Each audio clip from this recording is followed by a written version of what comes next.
right, Torgal. Let's find those survivors.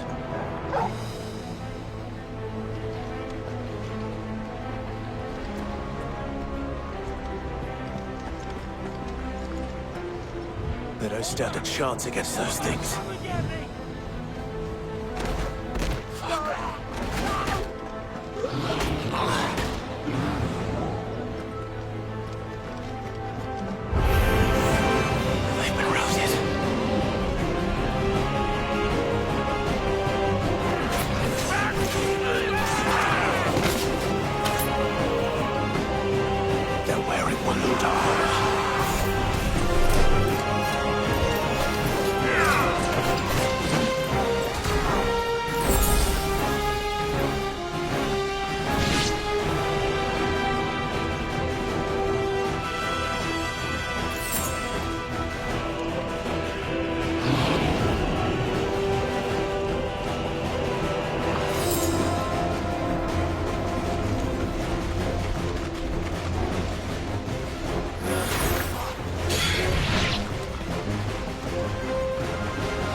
Guys are all ready.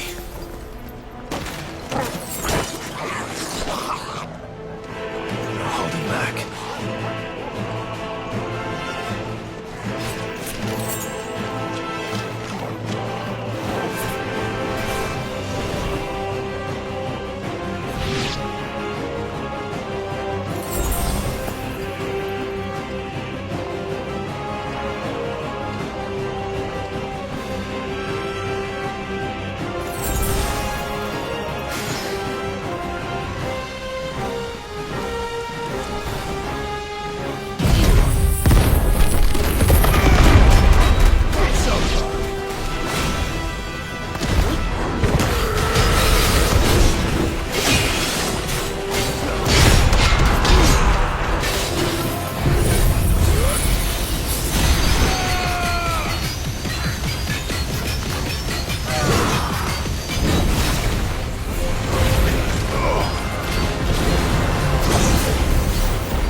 That sounded big.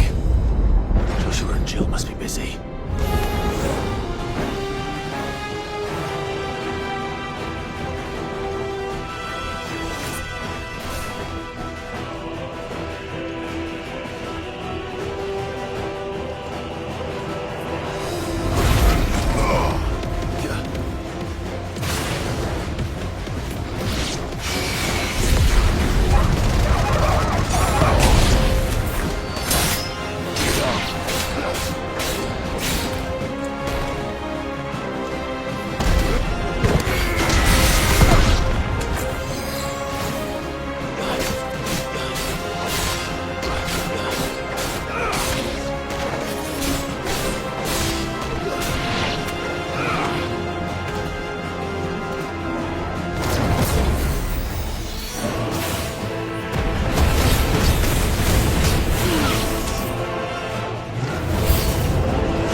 Where the city's leaders gather.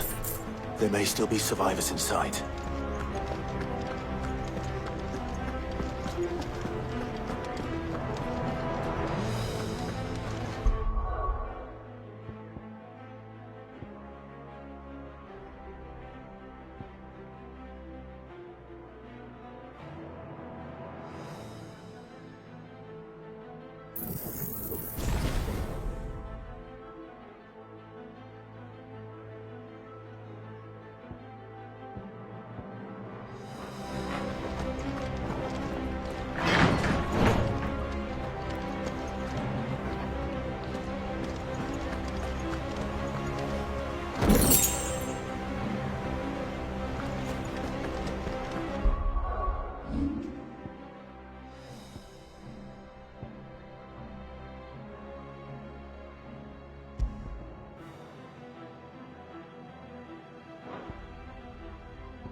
does he want?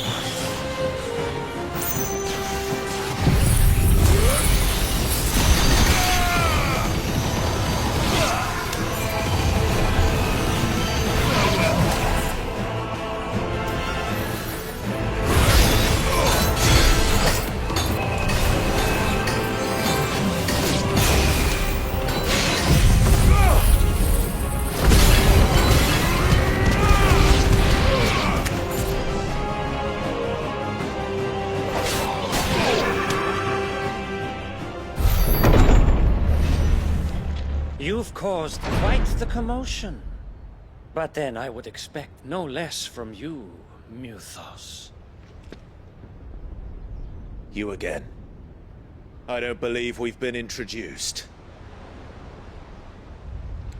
You were in my family's crypt. And now you're here. With an army of Akashic thralls.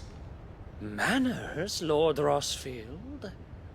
They are men, like you and me. Albeit one's unburdened by the wills that drive our kind to madness. They are pure. They are divine. What? And they are all that remains in this once raucous city. You'll pay for what you've done. As you wish.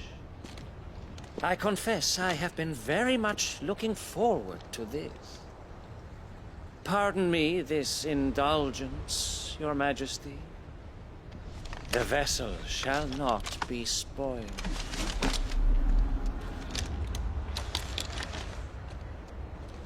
I am Sigmir of House Harvard, and you will yield.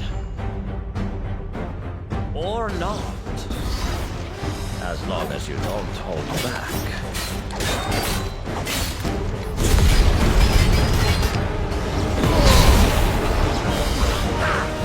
Nice try.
You will forgive me if my performance seems uninspired. It is just that I expected so much more from our chosen one. Perhaps this will kindle your flame? What now? A gift from my liege lord's armory. Gungnir. Watch closely, Muthos.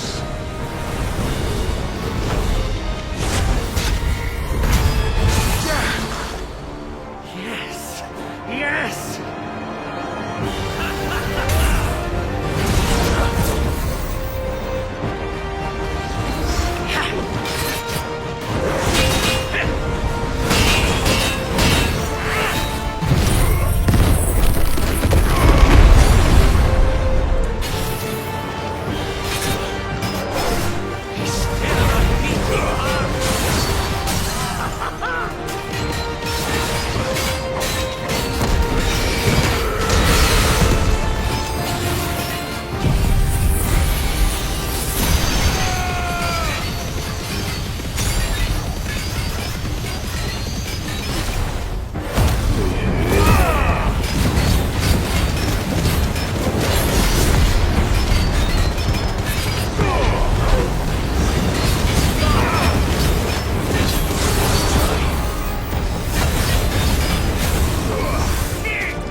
The vessel is strong. My liege.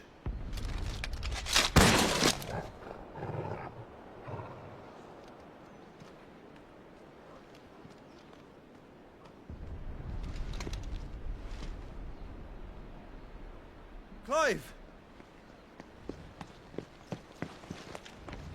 You're all right. As are you, I see. We are, yes. I'm sorry, but we couldn't save them. It was over before we arrived. Well, you did what you could.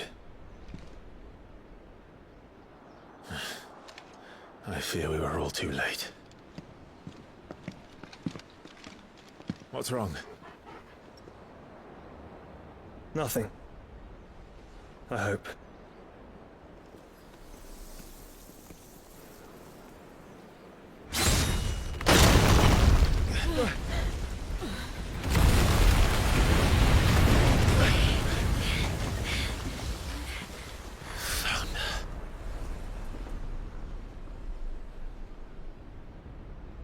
Leaving so soon, Mythos? It's the king. Indeed. You may kneel before Barnabas Tharm, Warden of Ash and King of Waloed. Get back.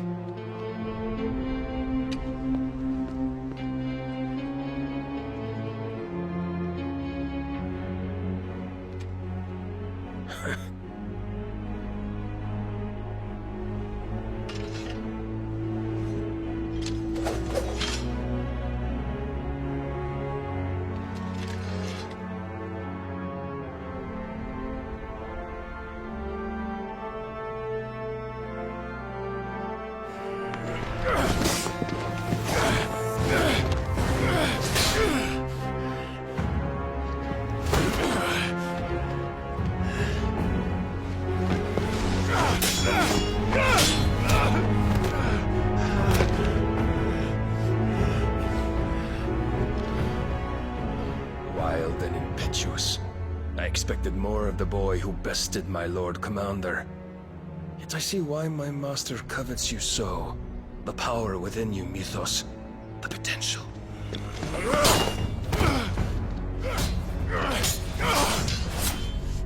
Stop calling me Mythos. But Mythos is everything. The cornerstone of all creation. The Lord's vessel. Your purpose. My purpose? To surrender my mind and body to that thing.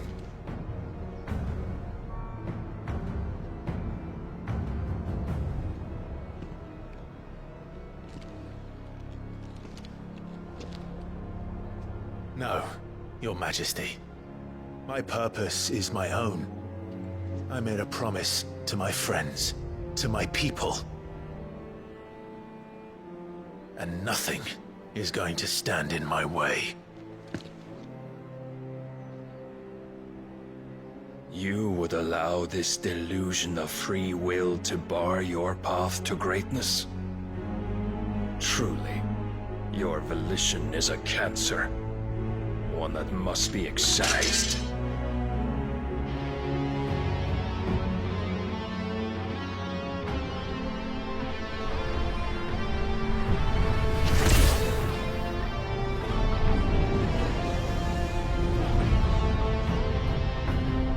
Try it.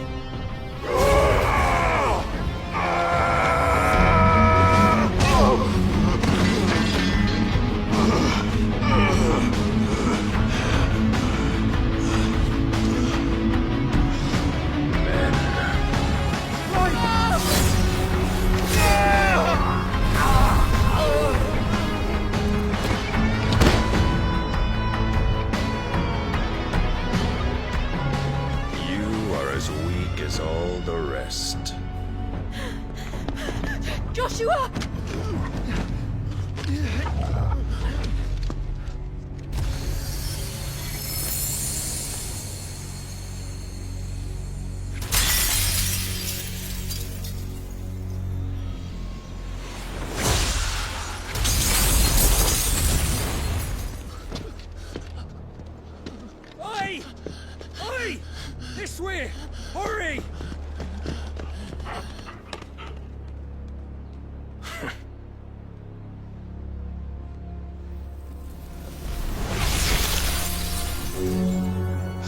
beyond reckoning, and they use it as a crutch. Such a waste.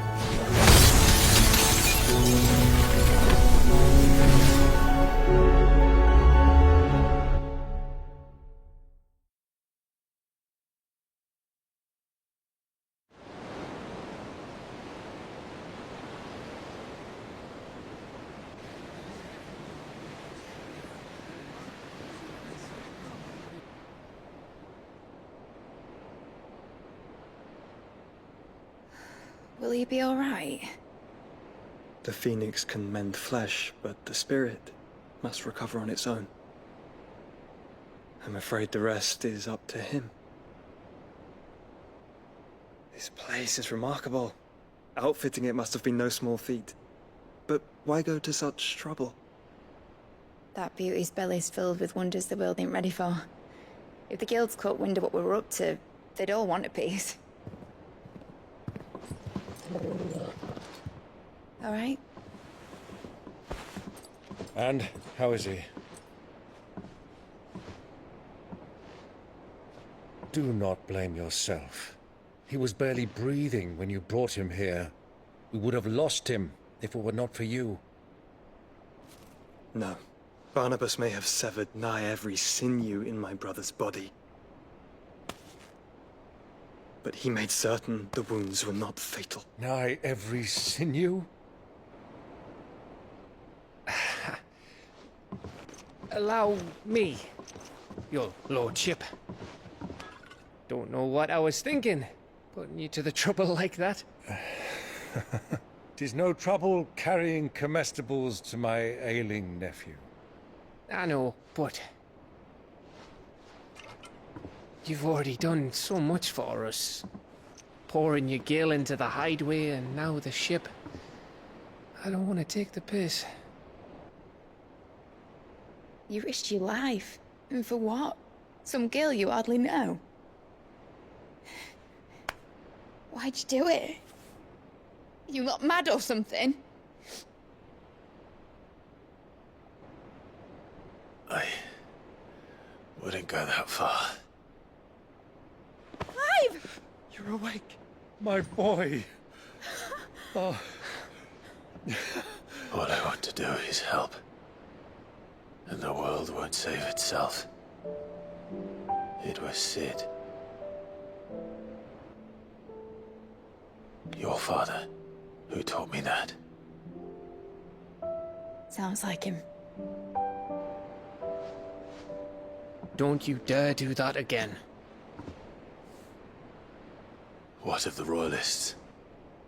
Fucked off, the lot of them, along with the galleon. With the king on board, no doubt. Behind here, I wouldn't sail without him. Clive. Jill didn't come back. What do you mean? She kept the king busy while the others dragged you out. It's all right, Mid. Jill is fine. The ether of her icon endures. And as long as it does, we can be certain she is alive.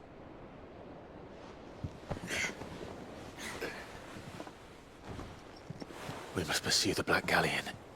Jill will be with the king, I'm sure of it. Well, good luck catching him, because my ship's going nowhere. It's the Mithril engine. She's got a kick like a wild chocobo and a mind to tear the hull in half. But you have an idea. Well, of course I do.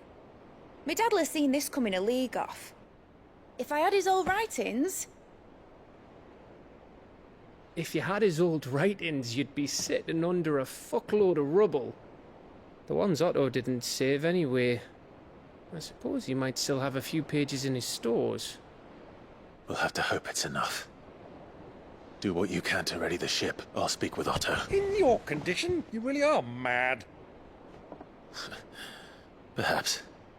But the world really won't save itself.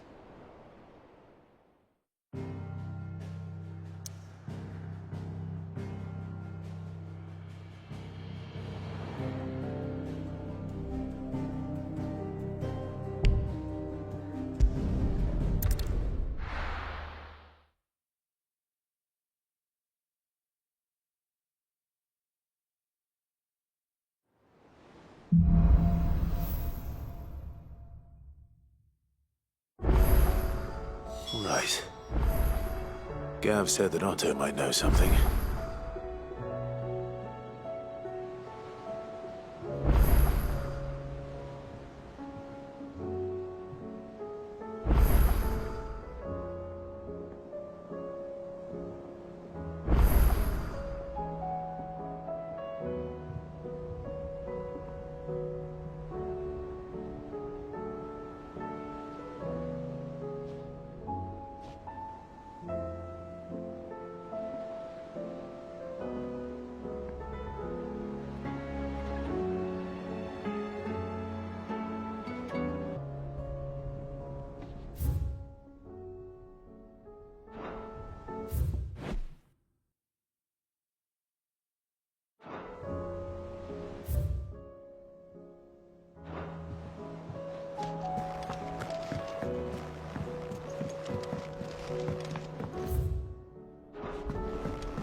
Still alive, are you? Go on, then.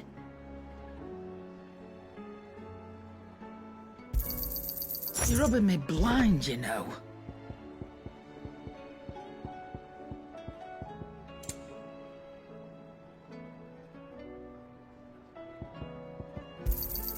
You'll not find a better price than that.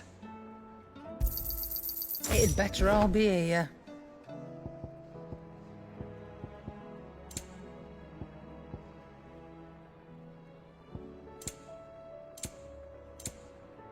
Finished, are you?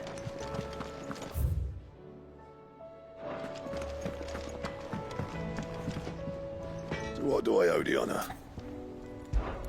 So, what'll it be?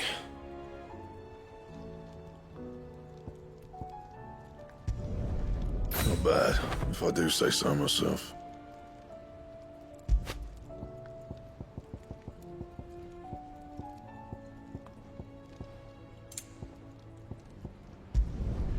Should last you a good while.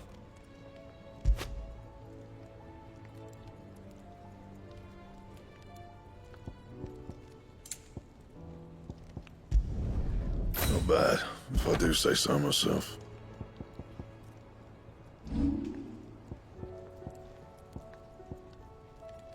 That it? Fine. Trouble with your gear, or what do you want? Anything else?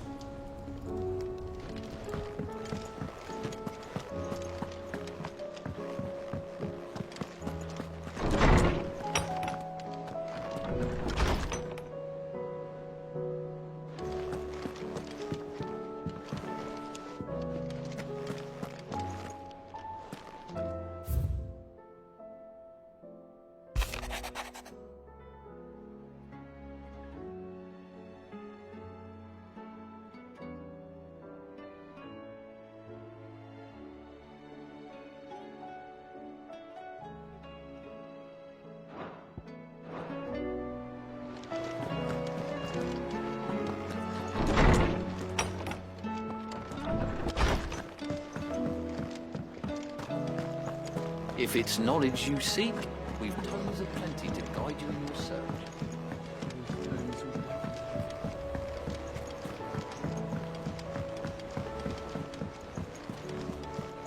Cole said it was an army of Akashic. What will happen to How are we supposed to do our duty when the hills are crawling with a cat? Clive? How may I help you today? Thus ends today's lesson.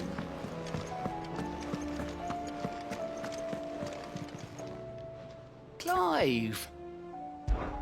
Anything catch your eye?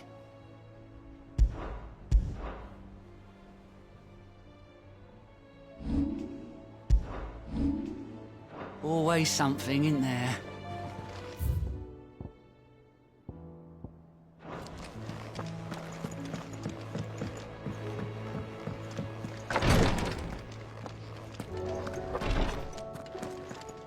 I overheard your little chat with Rodrigue. It's good of you to help. See to my boils if Tyre ain't around, eh?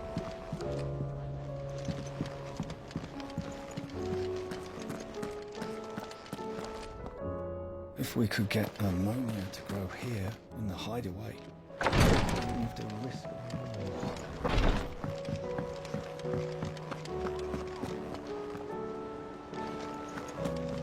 Will you be heading back to Canberra soon?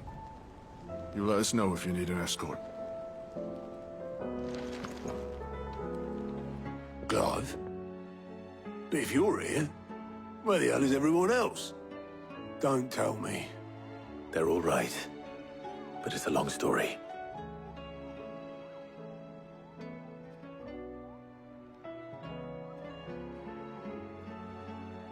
You lot don't do things by halves, do you? Well, at least everyone's still breathing. Now, as for these writings, I'm sorry to say, Clive, but if you had those, you'd be... sitting under a pile of rubble, I know. But we were able to save a few bits and pieces from the ruins, most of which ended up being used to build this place. The more personal items we gave to the next of kin. In the case of Sid's things, that would have been mid. Then I'll check the workshop.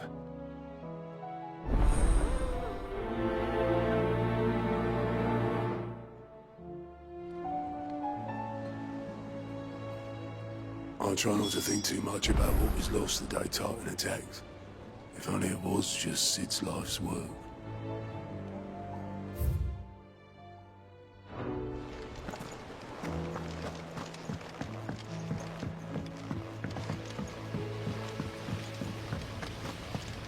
Master Sid, have you seen His Highness the Prince?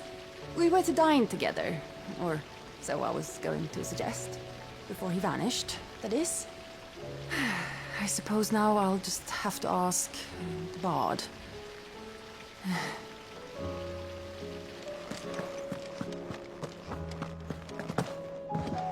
If Amber and the Lazarus are gone, then... Do you think Mid's ship will ever sail?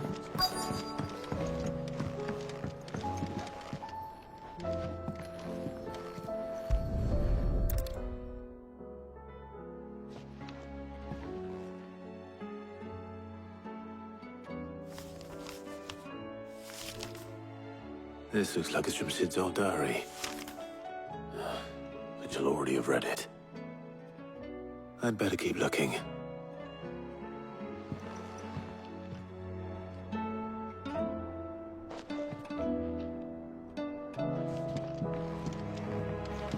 We've had no word from Canva for days. Please tell me Mid is all right.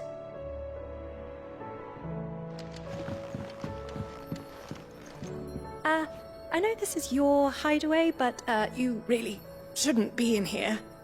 If Mid caught you rifling through her research, she'd have your head, then mine for letting you. I've tried to find a supplier for this stuff, but it's rare as Chocobo's teeth. Either someone brings down a Bond King and picks up the ash, or... I don't know. You wait for one to snuff it of old age.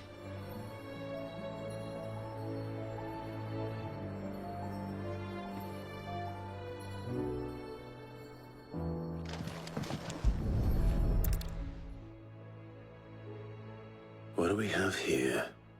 Oh. Sid's pipes. Something tells me Mid won't be needing these.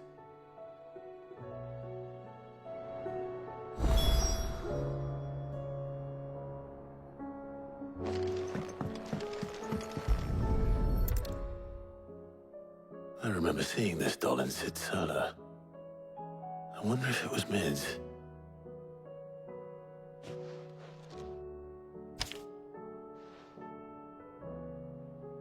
Huh. What's this tucked inside it?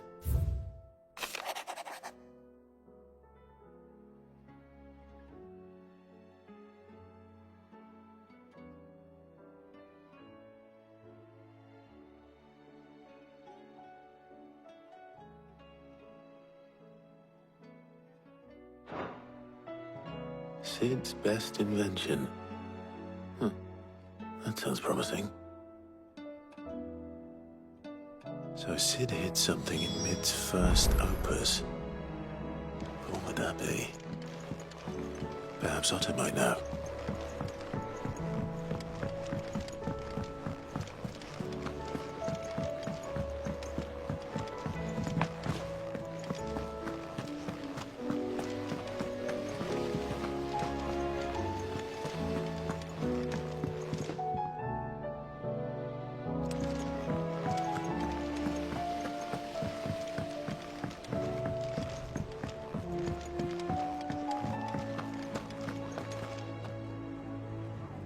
Well, did you find anything? Possibly. You wouldn't happen to know what Mid's first opus was? Opus? That girl's as tone deaf as a banshee. Unless you mean the orchestrion. She couldn't have been more than, what, 11, 12 when she cobbled that thing together? It surprised us all. Not least her dad. You should have seen how proud he was of the little scamp. What's that battered old box have to do with anything? I think Sid may have hidden something inside it. Wouldn't surprise me. Those two and their bloody treasure hunts. Half the things in the hideaway were hidden one time or another.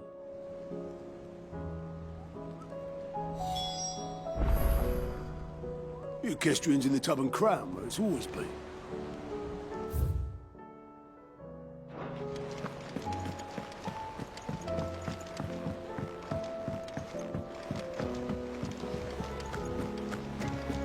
Goodness, you're as pale as a poltergeist.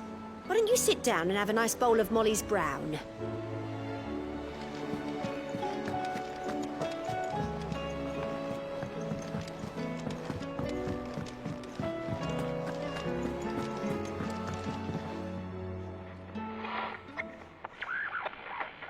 I didn't break it. Well, I didn't break it. What didn't you break? Nothing. We didn't break nothing. We definitely didn't break the orchestrion. What's wrong with it? It's broken. Except when it isn't.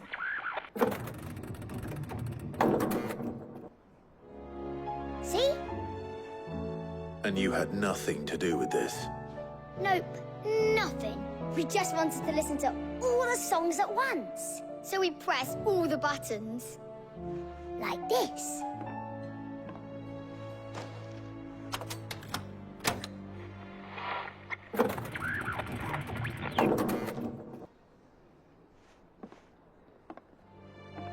See? All too well. All right, out of the way.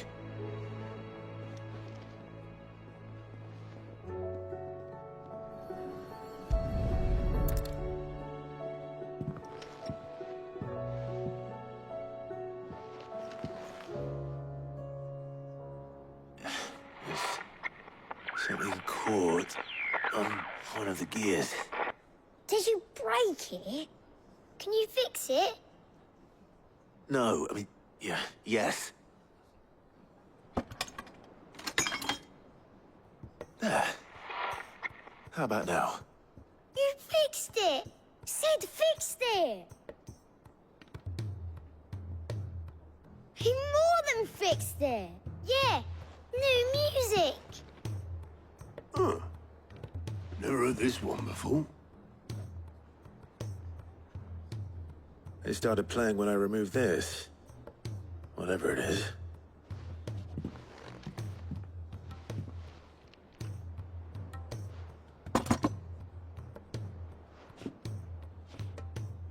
Well, don't look at me. I can tell you it's important, though.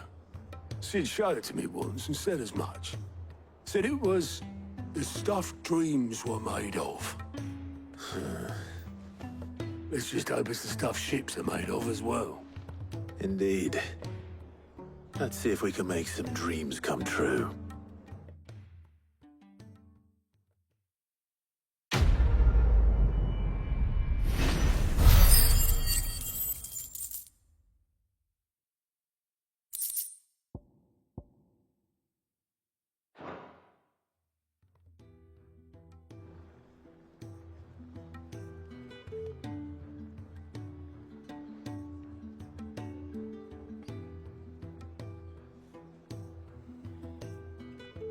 Just the two I was looking for. Aye. Who's a patient? Actually, yes. The Crown Prince just left. Dion left? Unless you've another word for stood up and walked off. Yes, left. He did have the decency to leave a message with Obelisk before commandeering one of his dinghies. Should we go after him? No. We're not the Prince's keepers. He's free to do as he sees fit. I'd rather he did so in bed. His wounds are nowhere near healed. Much like yours, I suspect. Otto told me what happened in Canver. What is it with this realm's princes and their aversion to rest? Ask me when I get back. Though I may be some time. Then at least try to stay safe. And if that fails, try to stay alive, eh?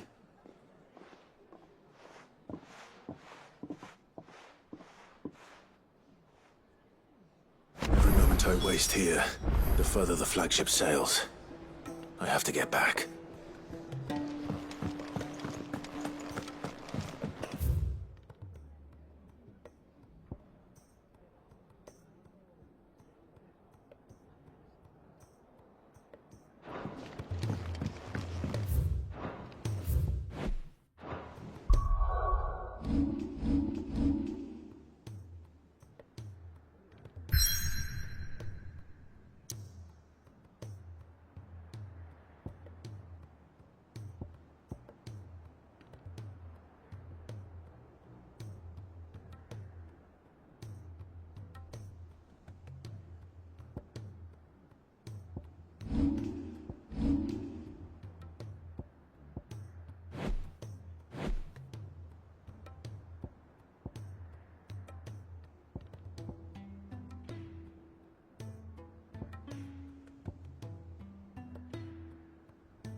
There were ghosts at the gates not days ago.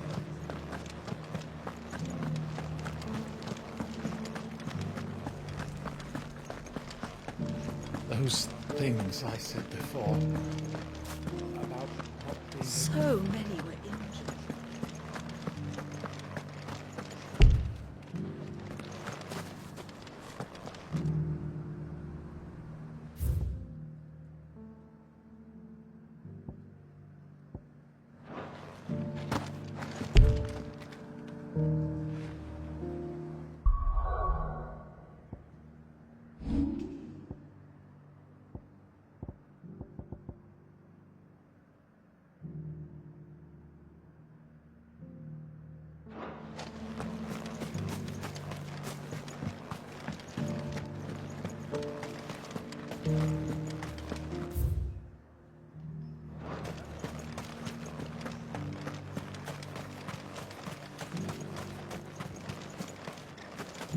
To the meadows, then.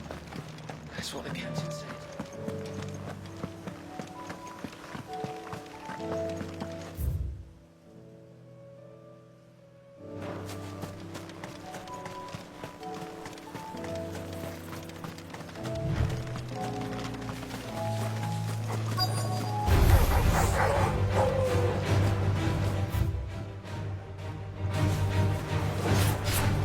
He said I should be able to find what I'm looking for somewhere nearby. Bright blue dragons and bright yellow flowers. Easy enough to spot.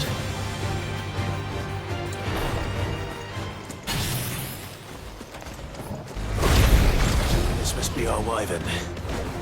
Right. Let's get this over with.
That's the wyvern's liver. Now I just need to find herbs. Bright yellow with a heady scent.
I think that's everything Molly needs to resurrect her recipe.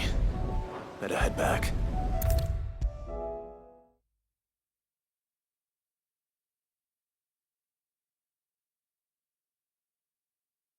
Which song should we listen to?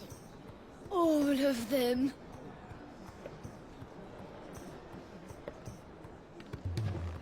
So, did you have that word with Tomes then? I did, and he was as helpful as ever. He told me exactly where to look, in fact.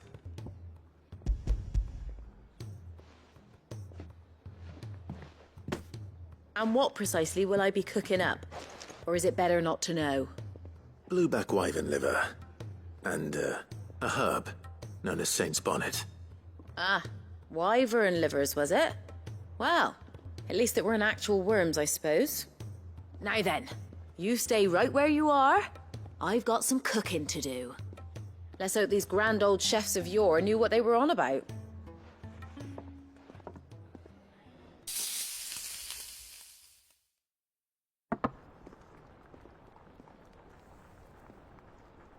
And here we have it. Fried mortress of skyworm.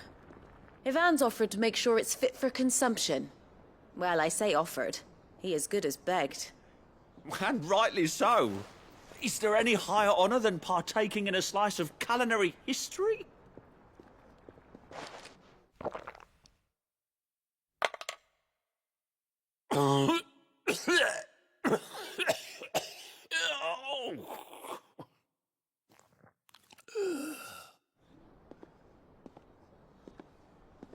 So, not fit for consumption then? What witchery is this? The crackle of the crust gives way to an almost violent richness. Yet, it is the piquant kiss of the saint's bonnet that tames this savage dish. It is a tour de force. A force of nature, even. A maelstrom of flavour and sensation. A graceful beast emerging from centuries of slumber. I think he likes it. Well, I can't quite tell with all that nonsense he's talking. But I reckon you might be right. It was decent then, I take it. Decent? It's remarkable. And I defy any man to say a word to the contrary. Sid, might I suggest that you command a party of your finest men and women to procure a dozen blueback wyverns forthwith? I'll give it some thought.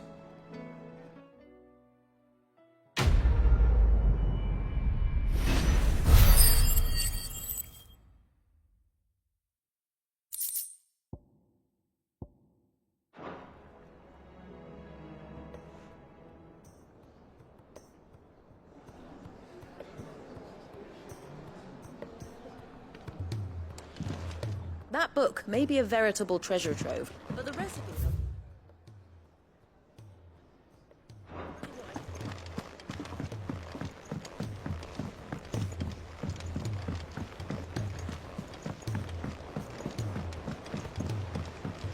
Cole said it was an army of Akashi. What will happen to Mid and the others? Welcome to the Patron's Whisper. Come to claim your just desserts?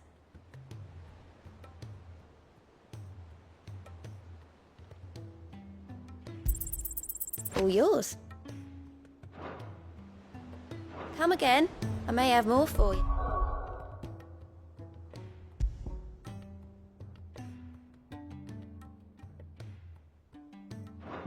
Yeah.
I were right, Clive. My dad had it all worked out. He'd be proud of you, Mid. His writings may have helped, but this achievement is all yours. Can we catch them? The Ainayar's one of the largest, fastest vessels ever built. And it won't help she has the wind at her back. Any other ship would be hard-pressed to keep pace with her, let alone reel her in. But this isn't any other ship. This is the Enterprise! And the world's never seen anything like my dad's engine. It certainly hasn't.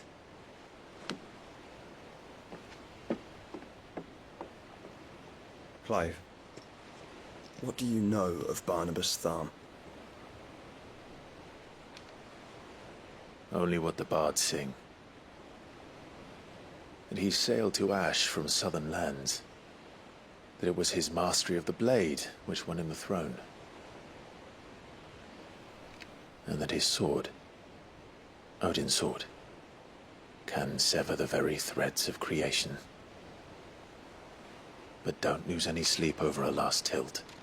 We'll do what we must to survive. What we must. The light! I thought this cove was meant to be hidden.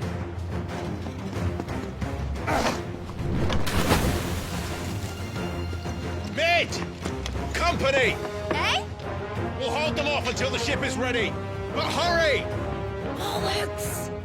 All hands! Man your stations!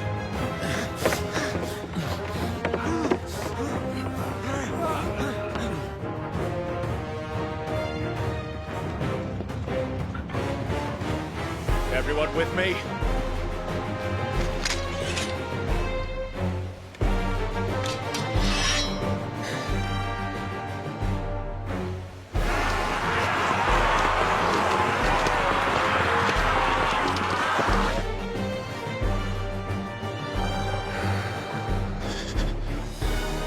Here they come!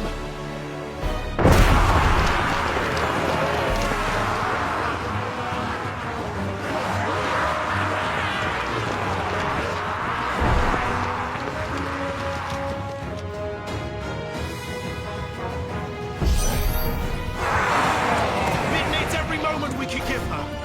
Behind me, Lord Rosfield. I'll take care of these fuckers. Behind! I'll have you know, Earthbreaker here once struck fear into the heart of every man in the Twins.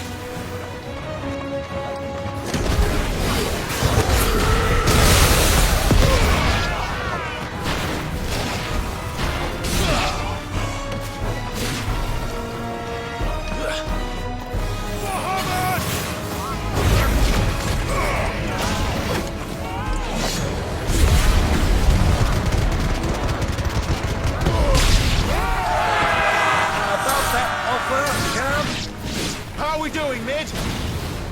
I thought you said that ship was fast! Yes!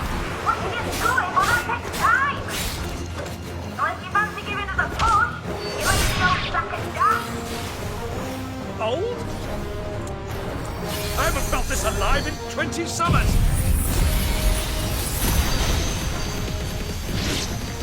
Come on, then! Which of you lot fancies meeting Ogre Killer next? I thought it was called Heartbreaker.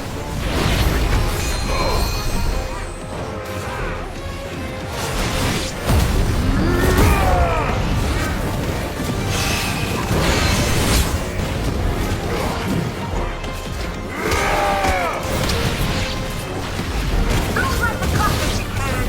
Without the pay, and I'll stand if I'm going first. To me, Blades!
That was easy enough. All right, you lousy lot. Get your asses on board. She's ready to sail. You heard the captain.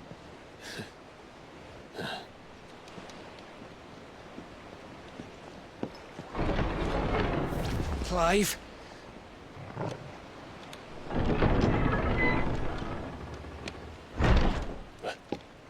But I thought he was... Confounded. Then it is as I feared.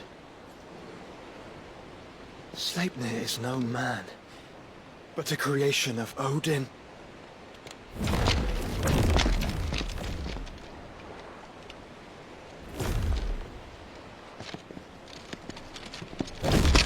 Phoenix's fiery fundament. Have you no normal enemies?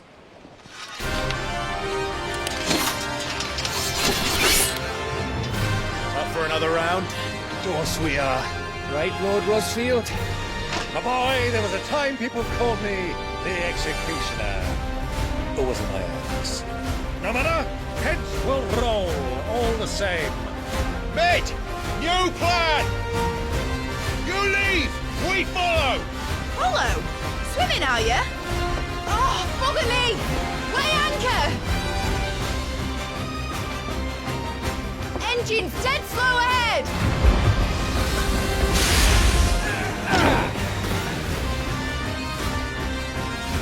Have care, my friends. 'Tis not blood that runs through Omega's veins. These foes will not fall easily, but they will fall. Like oaks before a woodman's axe. Good thing I brought one!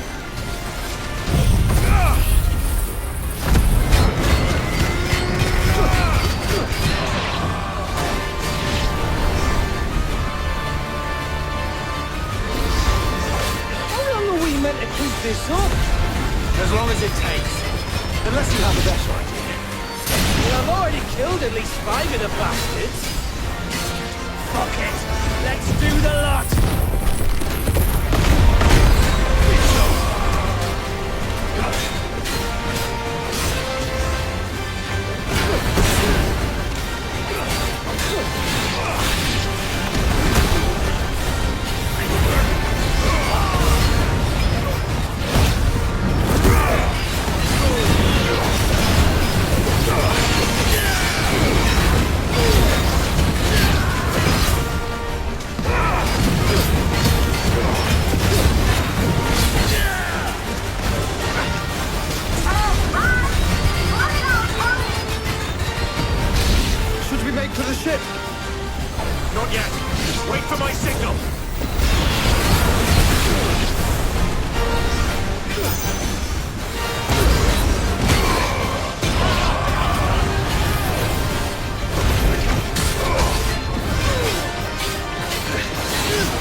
What do you want?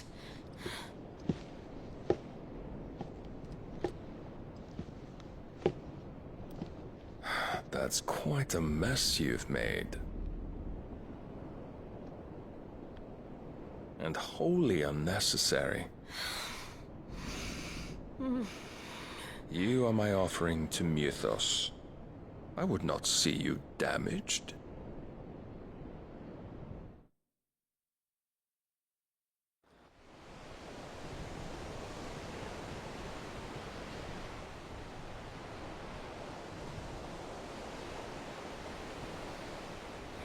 Now back to your stations!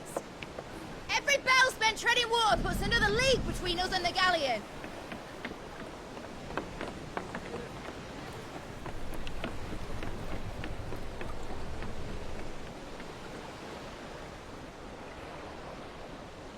I don't suppose Mid has a spare engine? Since you rose from the grave, my fortunes have plummeted. Are you absolutely certain of this quest of yours, Clive?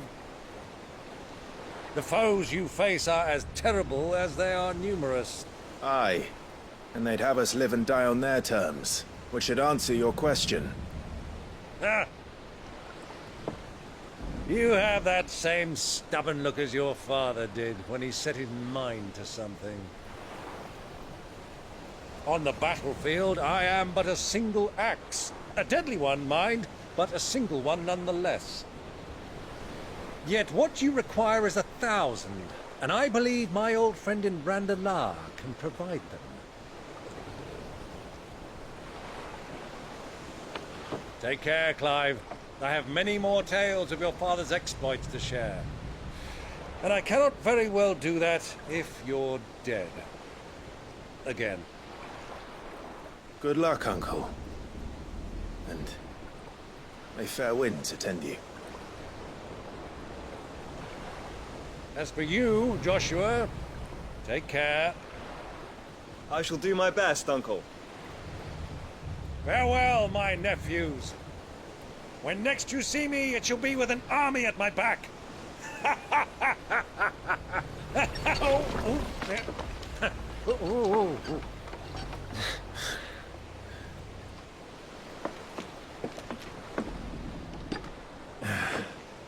Cheerio!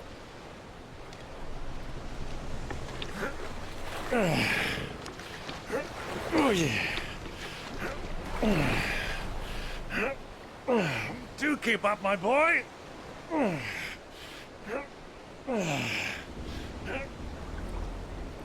Well, we can't have him showing us up now, can we?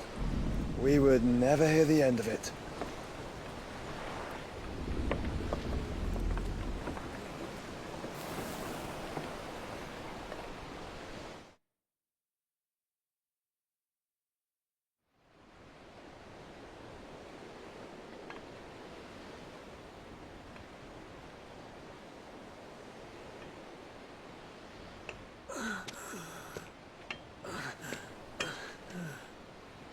Great God of mercy.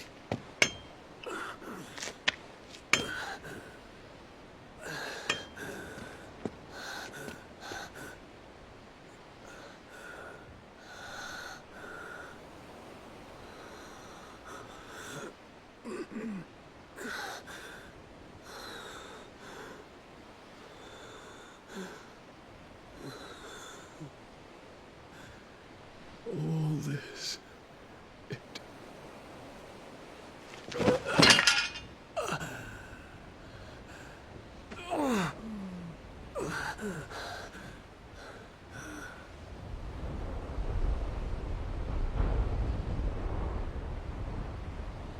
What have I done?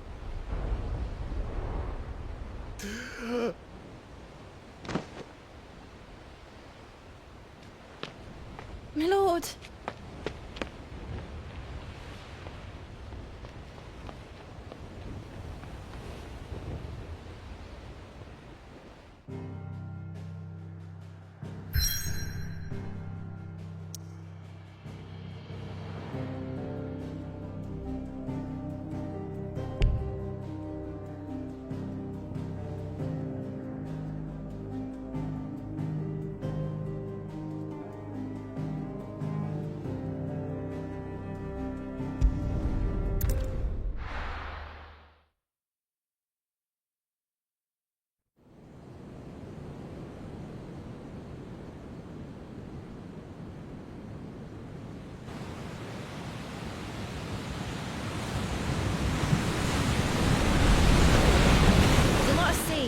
here in Waloed, but any ship heading north has to round Zemeckis and put through the Narrow.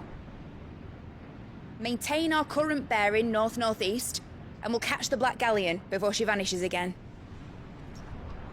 What's to prevent her from circling around Ash from the south? With these winds in those waters, it'd take 'em forever and a fortnight to reach Stonehere. Mid knows what she's talking about, Clive. Better than any of us lot, anyway. I say we do as she tells. Sails on the horizon. She's ours.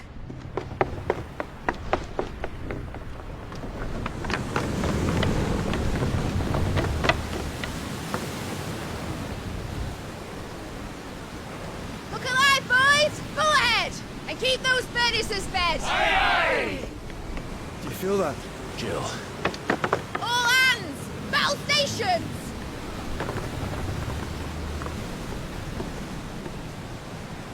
Let's see what this girl can do.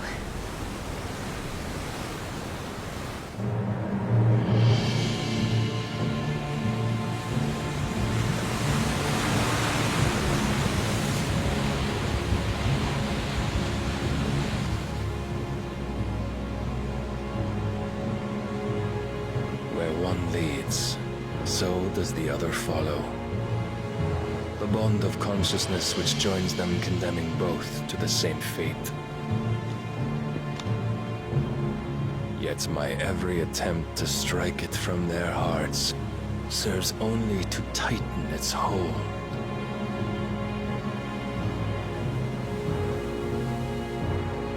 Fascinating.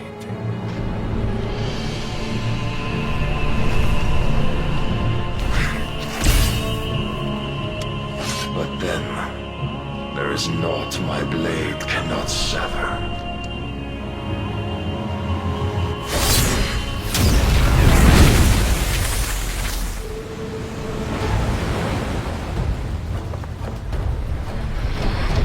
Great Gregos, gosh!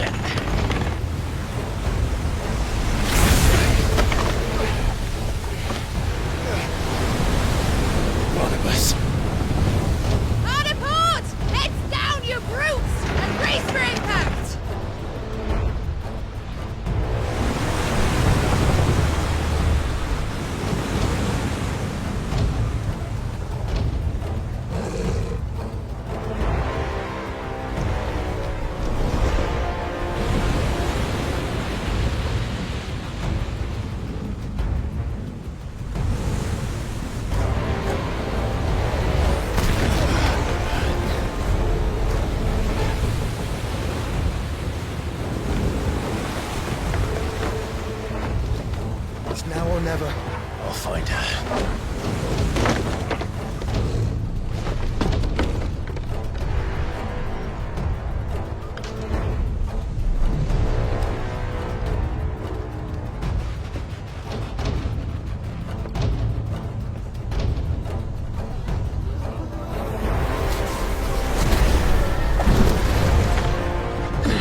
Escaped at last.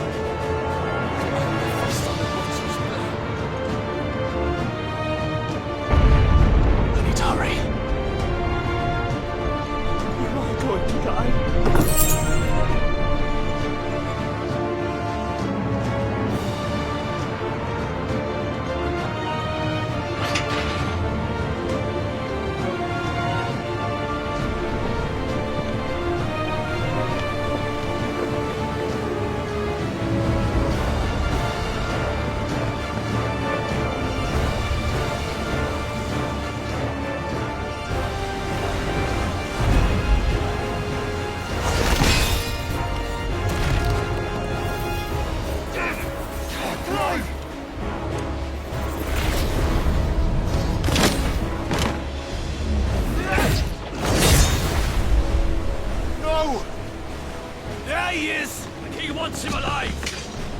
Hold on.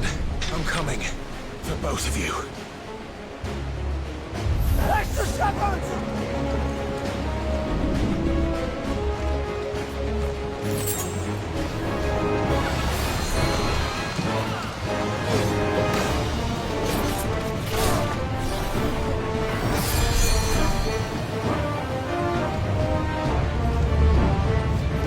We have to stop him! Who will steer the ship?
cross.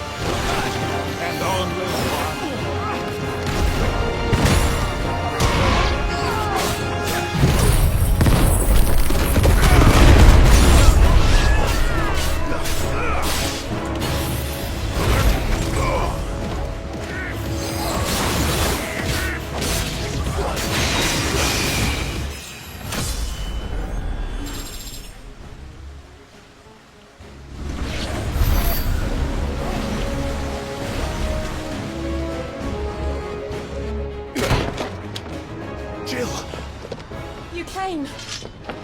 Get back.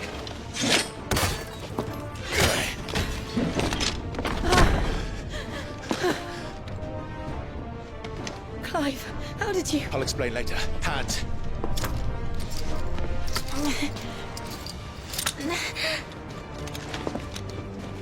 Can you walk? Out of here I can.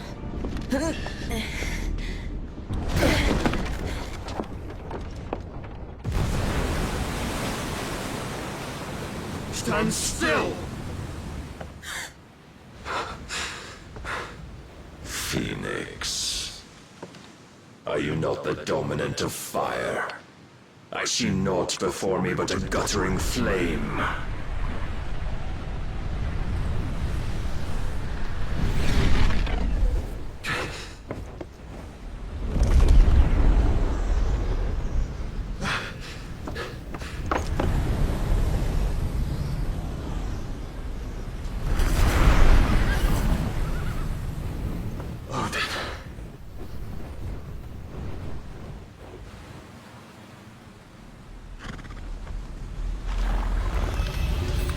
In earnest, then.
Can you go on? I think so.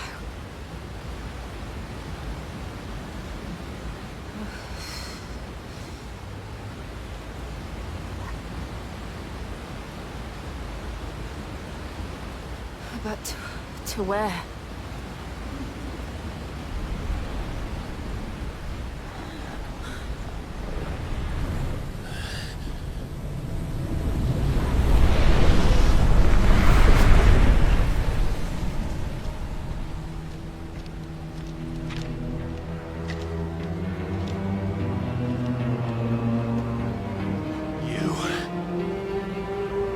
What did you do to Joshua? The Phoenix? Oh, I expect he will survive. This consciousness in which you coil your feeble souls is grown thick with desperation. And thus has my master turned to my blade.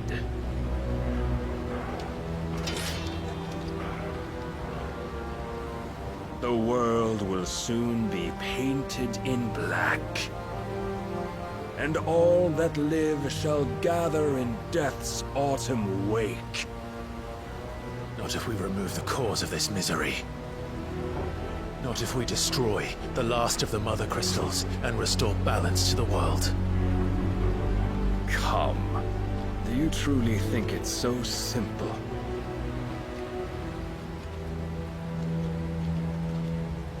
The Blight is inevitable. Not even the Almighty might stop its endless march. Your efforts will avail us naught. Naught, that is, but suffering.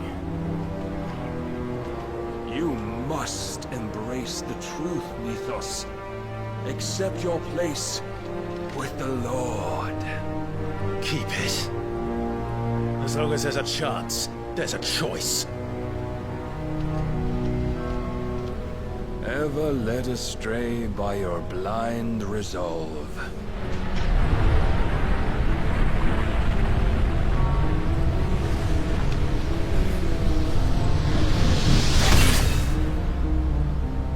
Now, it is time you learn the inevitability of your divine fate.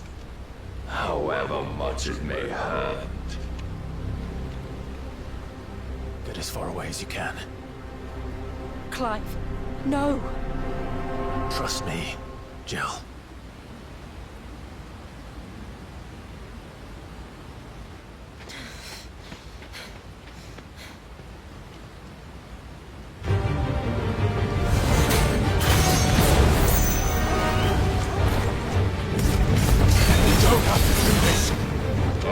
But we do.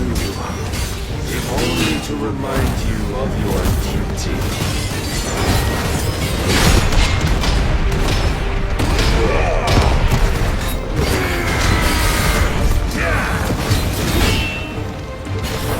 In the short time since our last meeting, you have grown much. Yet as a vessel, I fear my lord will still find you lacking.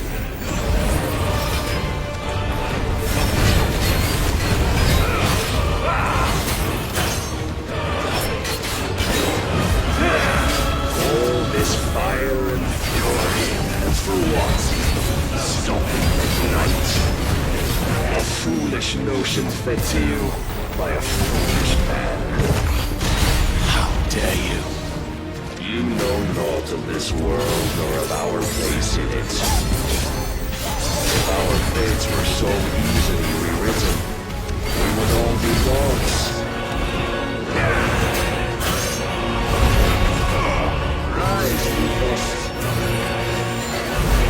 I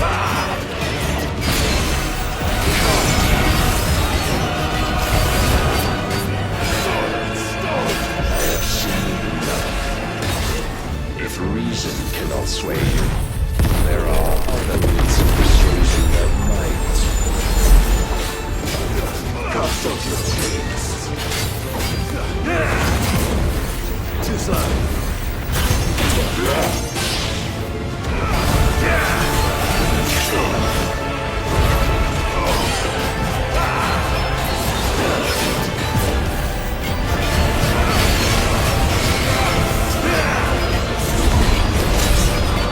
Defend yourself.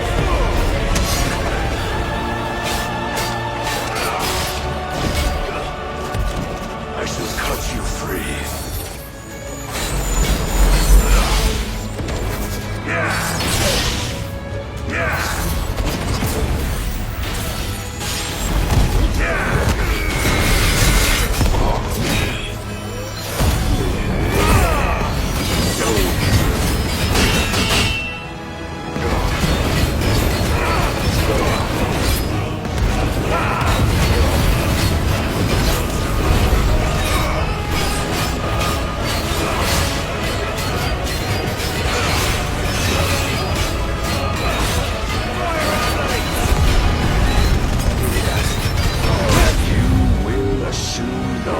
You've been given. And thus is the light of hope severed.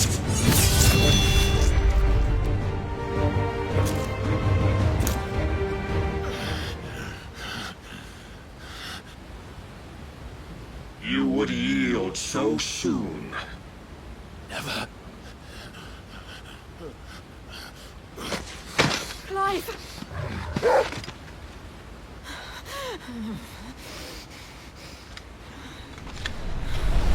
Do you not see? Your iron will weighs you down, dragging you ever further from your purpose. And what is my purpose? Mythos. Who are we? What are the dominants? The breath of the Creator still warm on our lips. We carry his light that we might guide the masses in his name. We are but mighty acts of God. We are more than that. You would be nothing without what he has granted you. The power we wield is his, and yet every time we draw upon it, it wears away at our very being. It breaks us. It unmakes us, that its immaculate aspect might reveal itself. The icon. It is too much for even his chosen few. Apart from you, Mythos. You wield the might of many, yet your body does not answer for its avarice. What are you saying? What I am saying is that we dominants are a means to an end. We were created for you, that you might drink deep of our strength and thereby fulfill your divine purpose. Which is? To feed. As you would know, could you only look beyond the walls of your prison of self-regard. As long as you choose to ignore this, you shall never penetrate my defenses. Still, you may take solace in the fact that you are not alone in your plight. The chains of volition shackle all of mankind, but there is yet cause to rejoice. For the Lord, in his mercy, has taken pity on his flawed creations, and shall see them restored to their proper forms. And what exactly would that be? Why, loyal servants to God. No. Manners, Lord Rossfield? They are men, like you and me. Albeit ones unburdened by the wills that drive our kind to madness. They are pure. They are divine. You mean to turn everyone Akashic? Not turn, Mythos. Turn back. For too long has mankind been led astray by their clamorous wills. It is time they return to a world of quiet equality, where they might once more know salvation. Salvation? And abandon everything we hold dear? We don't need your salvation. We'll save ourselves, and we'll do it on our own terms. Not yours, and not your gods. With every defiant expression of your will, the tighter the chains of consciousness become. But perhaps that fact may be put to use.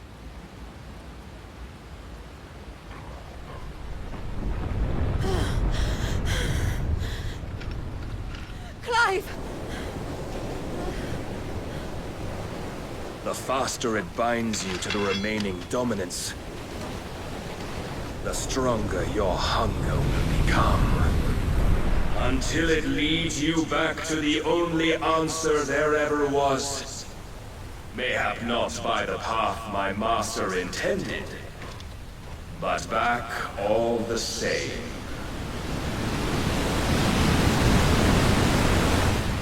Ash is not far. I could freeze a path. You're in no fit state. Probably not, but I can try.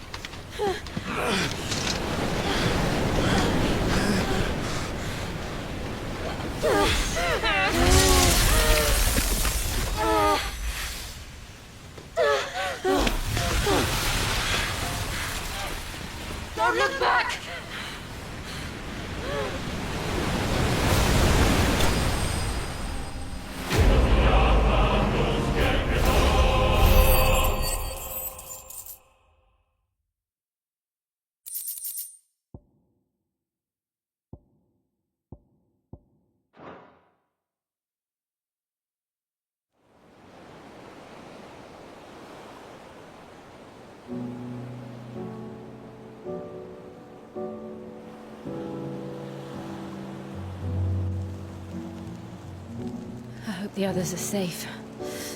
The Enterprise was clear of the gap when we fell. They made it, Jill. And they will have seen the ice where it led. We need only wait till dawn.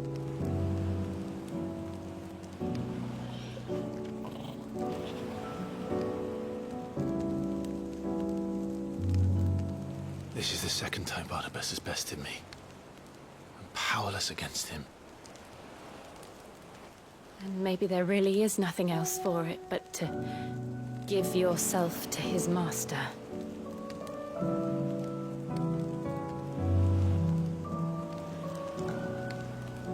Only you won't do that. The Clive I know would never do that. So you believe? But do you really know me? If what Barnabas said was true, then I'm more monster than man. And each time I summon the flames from within, I burn away the things that make me who I am. Do you, though? Think of what you've used that power for. Of all the people you've saved. It doesn't matter how or by whom it was granted, only how you choose to use it. And you've chosen to use it for good, haven't you?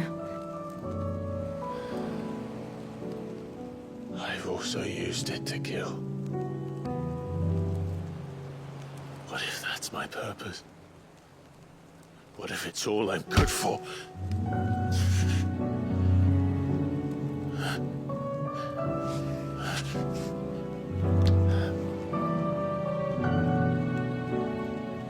You're still that same boy I grew up with. Always so eager to save everyone around you, and yet always so lone.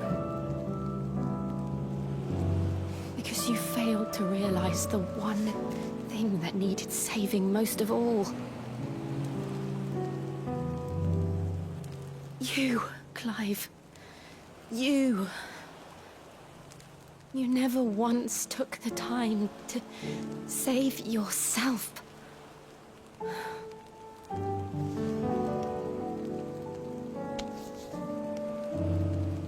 Myself?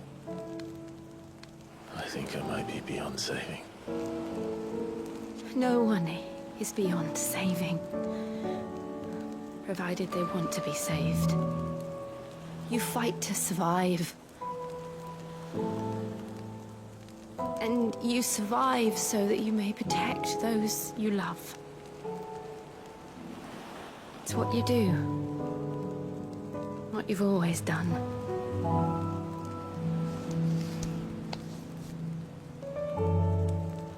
And I know you're not about to change. So I'm going to help you. To give you what you need to protect us all.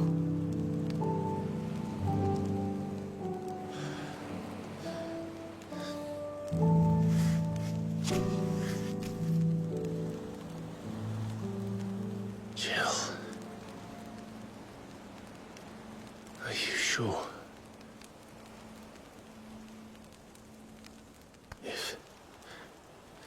If this is what you want, then...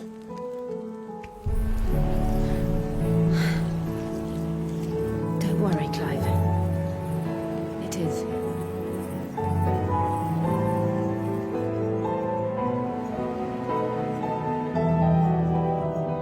This burden, I'll give you the strength to bear it alone. But I'm not alone. These burdens I carry, my sins, my pain, my sorrow, I see now that they are all a part of me.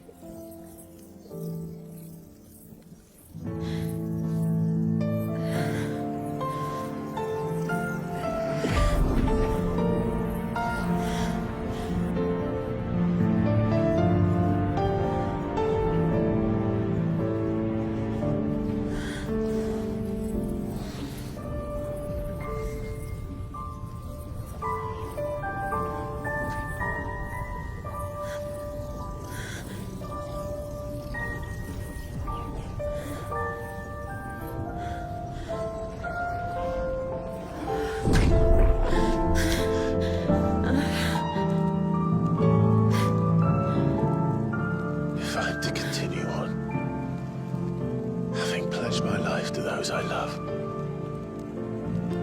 And I will gladly bear your burdens too, until my last breath. Clive.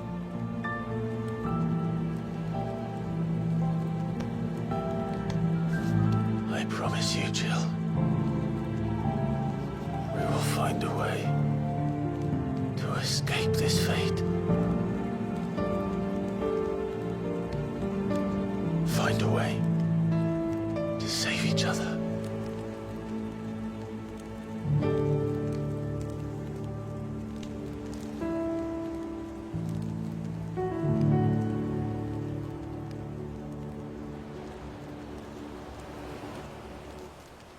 That we might one day look upon the moon again, together.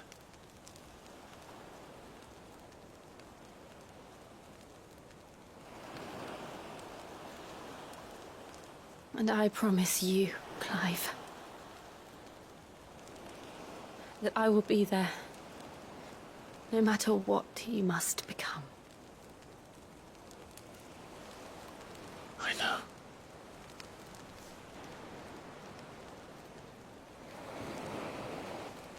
I never thought a smile could bring me so much joy.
What of Barnabas? Do we pursue him? No. Our paths will cross again soon enough. Whether we like it or not. Besides, there is something we must do first.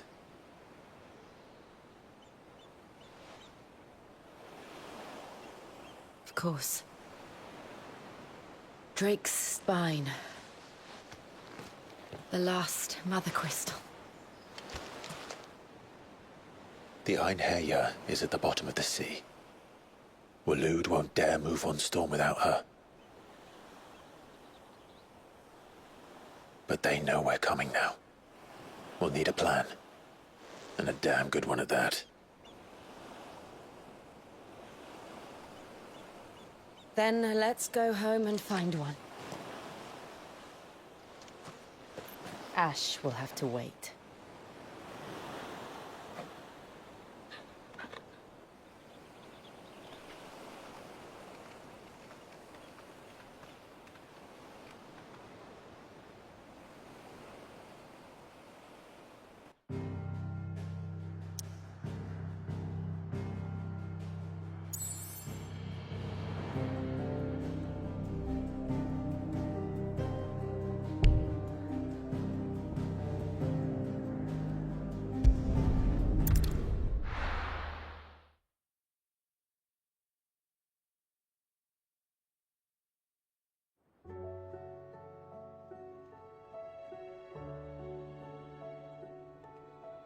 Mid says Odin split the sea in two. She's always been partial to a tall tale. But there's tall, and then there's tall. I struggle to believe it myself. I see your uncle isn't with you. He stayed with the Enterprise. After our brush with the Einherja, she was in urgent need of repair. And my uncle knows a shipwright in Randalar. We're to join him there when we're ready to sail for Ash. You sure that's wise? Last I heard, the place was still overrun with Akashic. Show me a city where that isn't true. Ultima's plague is spreading. We're running out of time, aren't we? We've done our best to shore up that hideaway. But I doubt a few planks will stop what's coming. Still, we'll keep at it. Every little helps, I suppose. Let's hope so.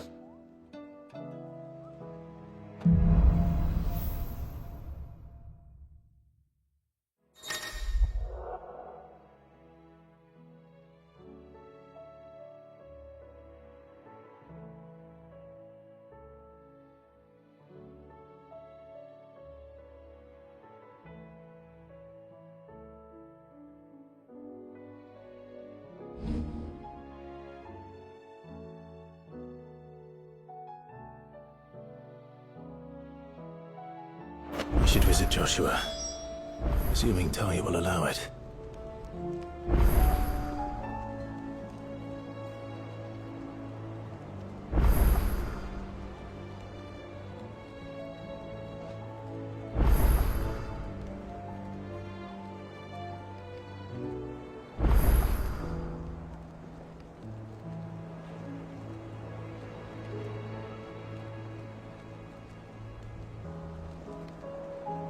You need anything, you just ask. We might not have your uncle's resources, but resourcefulness, we've got in spades.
Fancy a look at the list, do you? Quick look. Think you can help?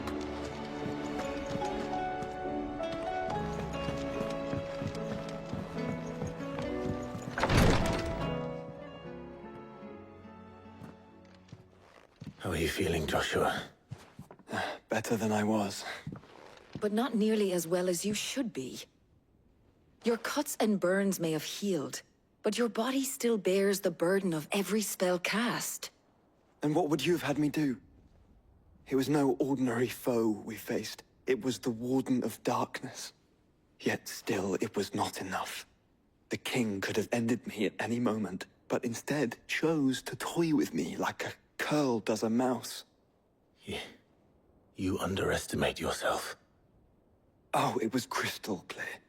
Only one man established his dominance that day, and that man was Barnabas. I'm sorry, brother. That was ill-spoken. It's just... I have never felt so powerless. And when so many are looking to us for strength, perhaps... perhaps the prince feels the same.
What is this place?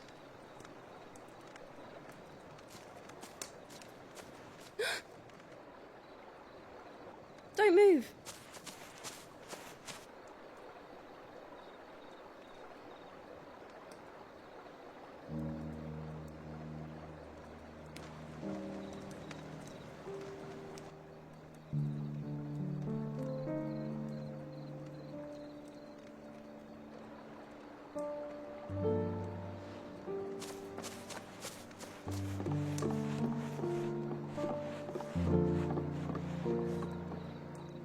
Here, it's fresh from the well.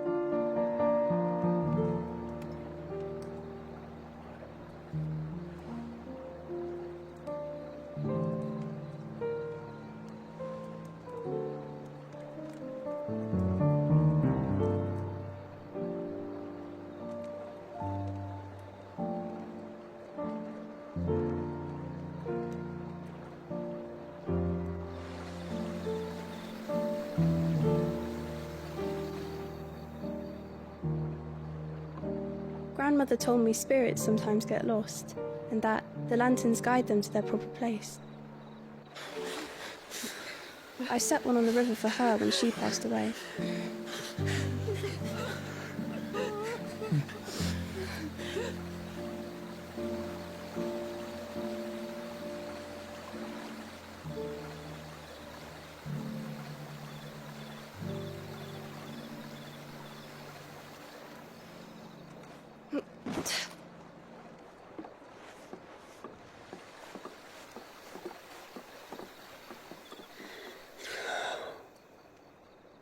The fiend works from the shadows.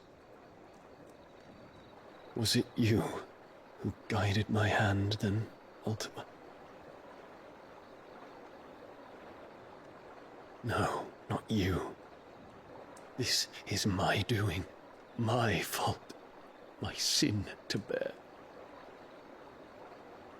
And for it, I must atone.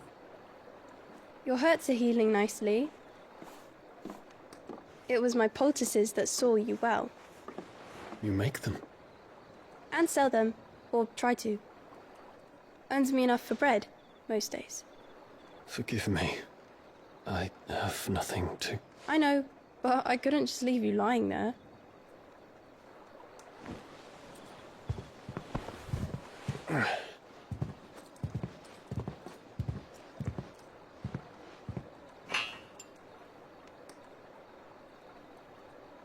You're going then? Of course.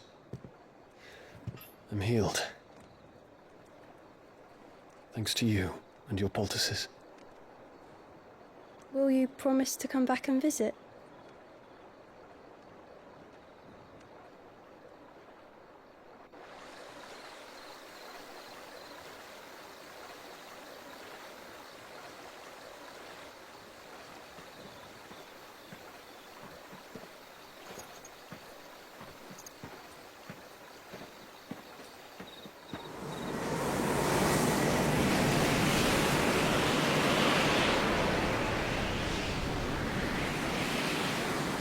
Oh, Phoenix. It would seem that I owe you my wings.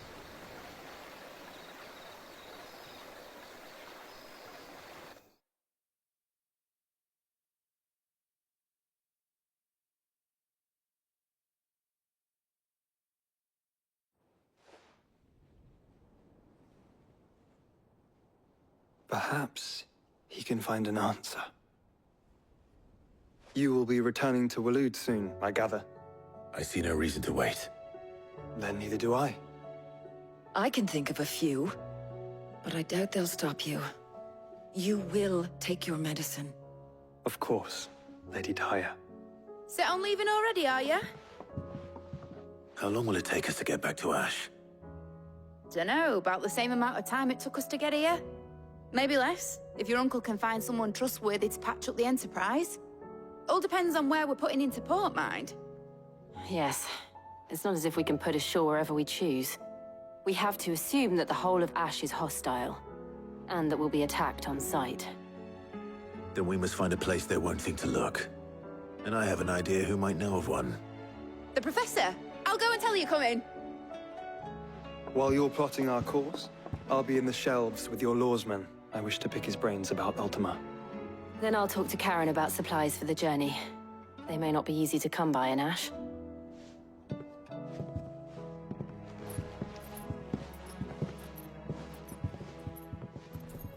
Your brother's body won't take much more of this recklessness. You know that, don't you? I do.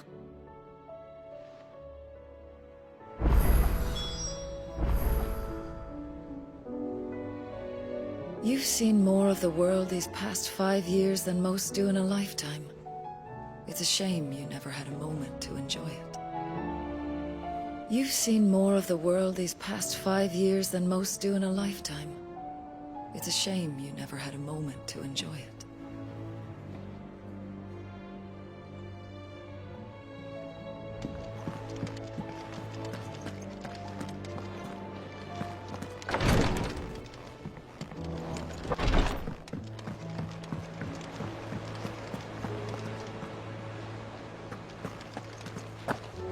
You need anything, you just ask. We might not have your resources, but resources to us, we've got it in spades.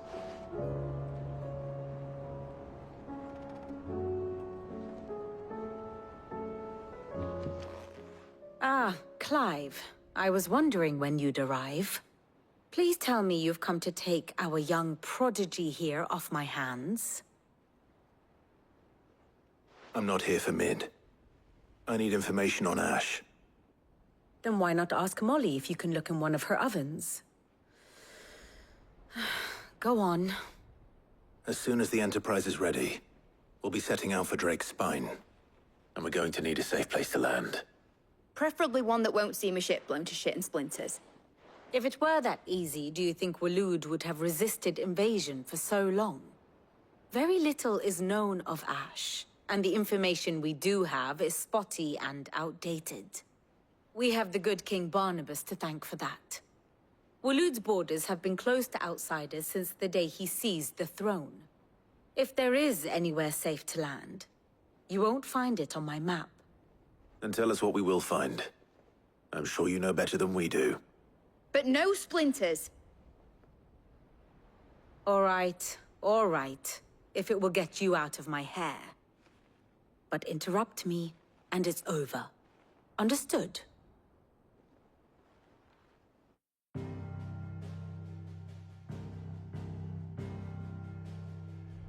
Barnabas Tham, the one they call the Last King. Understand him, and you will understand the kingdom of Waloed. Barnabas was only a boy when he arrived from beyond the southern seas, and barely a man before he united the ragged tribes of Ash. And having unleashed them upon the formidable Veldamark, he set his throne upon the ancient kingdom's ruins. The victory sent shockwaves around Valisthea, tales of Odin's might spreading through every court, parlor, and drinking hole in the realm. Note that this was in the year 843. and that the king still sits upon his throne some 40 years later, quite untouched by time.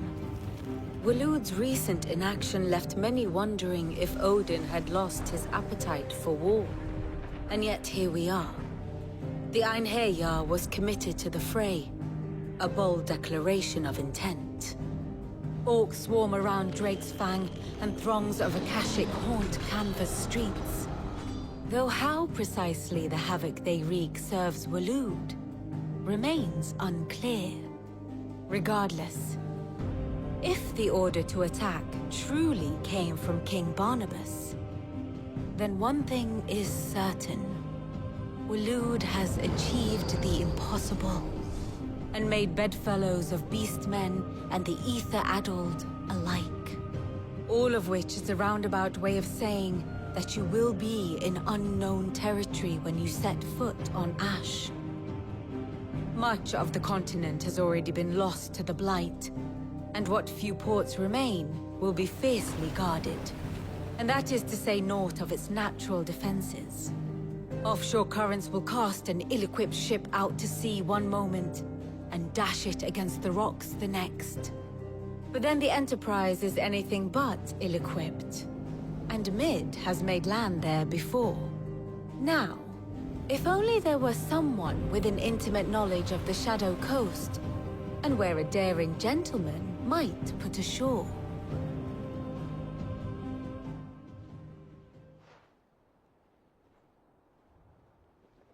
You see, Clive, you had the answer all along. Do you think you can get us back to that beach, Mid? Picked you up from it, didn't I? Not that it were easy. The currents were a right bastard. But then, if it wasn't hard, it wouldn't be worth doing, would it? Well said. Thank you, Lady Vivian. If a few morsels of common knowledge and a sprinkling of tavern talk are worthy of your thanks, I wonder what genuine intelligence might earn me. Probably more visits. Mid, I need everyone in the ale hall now. I'll fetch Joshua from the shelves. Aye, aye, Captain.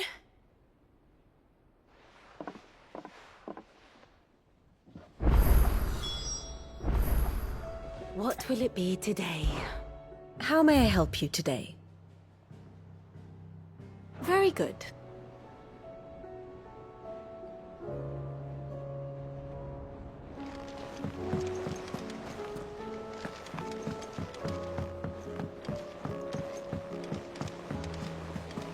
Covered in nicks and lumps. I suppose you've got quite the tale to tell. It's a wonder they... I'll let you get some nice warm stew in you first, before I go bothering you for the details. Heard Odin was there.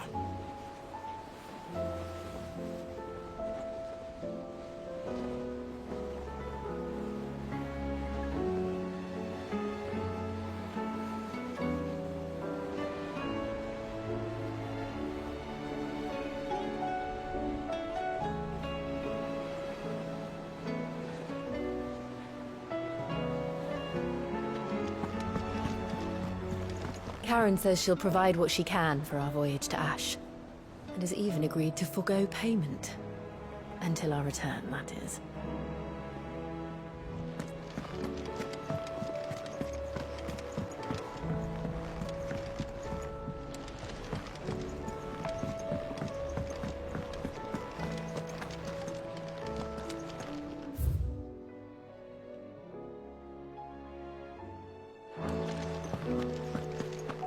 Don't tell me we've run out of papio nuts and all. Trouble with your gear, or...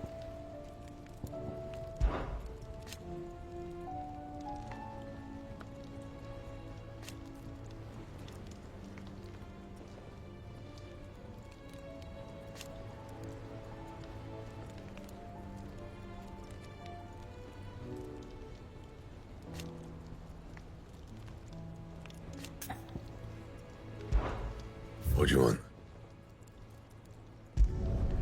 Should last you a good while.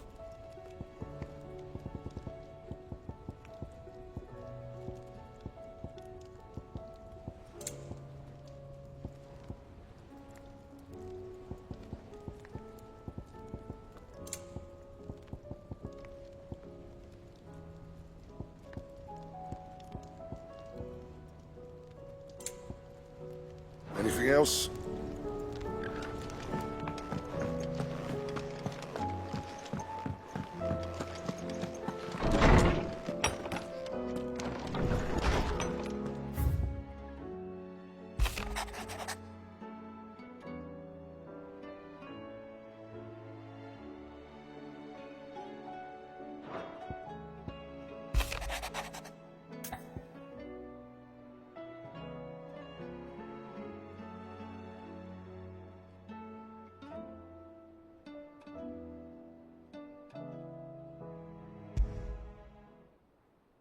There's no way of knowing if Doris will confide in me, but I can speak to her at least.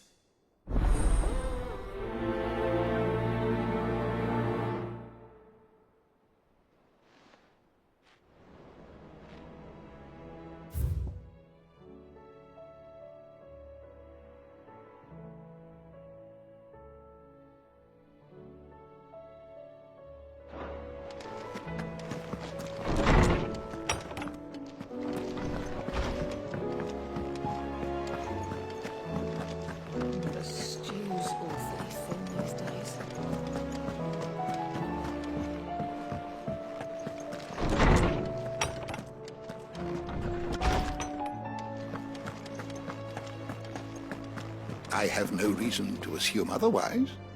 Well, then that changes everything.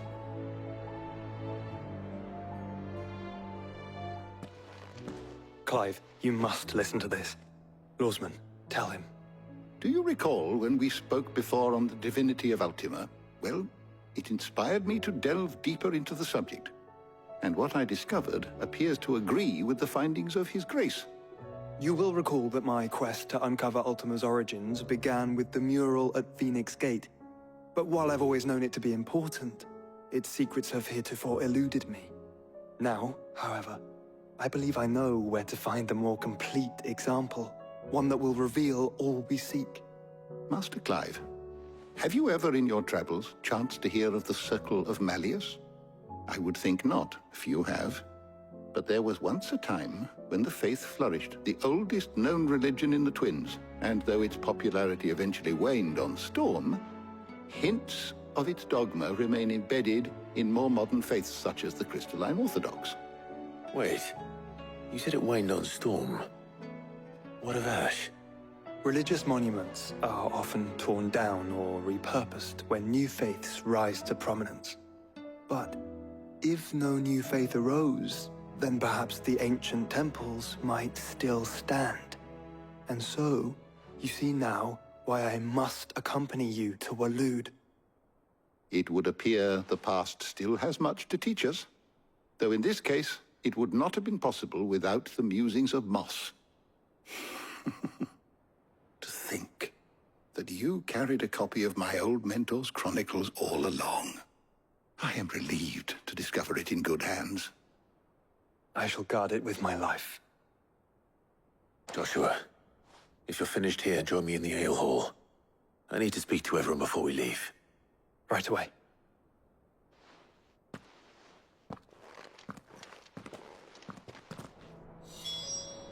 If it please your grace, might I one day borrow the chronicles? For a short while. Of course, Lawsman Hippocrates. You need but ask.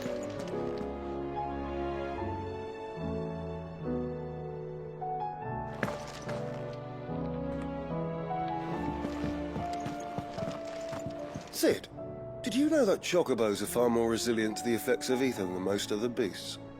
Some say that's one of the reasons they were tamed for use as mounts and sumpters, so that an ether flood wouldn't mean instant death for their riders or drivers. Me, I reckon they built it up over generations. Too many foolish traders driving their birds into floods, and only the toughest surviving.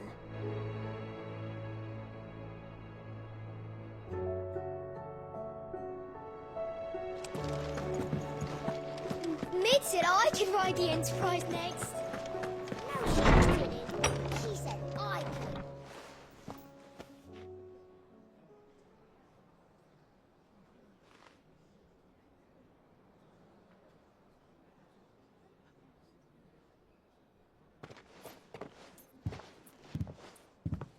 My apologies. By now you've all heard where we're going and why. So I won't bother you with the boring details, only the important ones. If we attempt to approach Stone here by sea, there's a good chance we'll be sighted and fall prey to the capital's artillery. So instead, we'll disembark on the southwest coast and make for Drake's Spine on foot. I say we, but it's highly likely the entirety of Ash is under the rule of Ultima.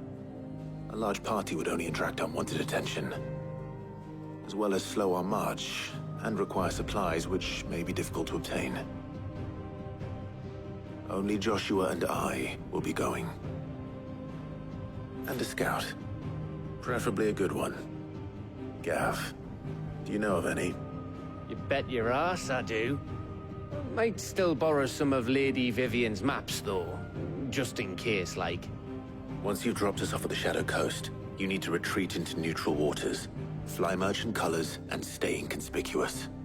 If you sense any danger at all, you leave us behind and return to Storm. Inconspicuous is my middle name. But like hell am I leaving anyone behind. The ship ain't going nowhere till your scurvy mugs are smiling on deck. Jill, the Enterprise will appear a tempting target for royalists and pirates alike. You're to stop anyone boarding. Don't worry. I'll keep the ship and her crew safe. You'll be needing passage home, after all. But... very well. If there are no questions, I'll see you all at the docks.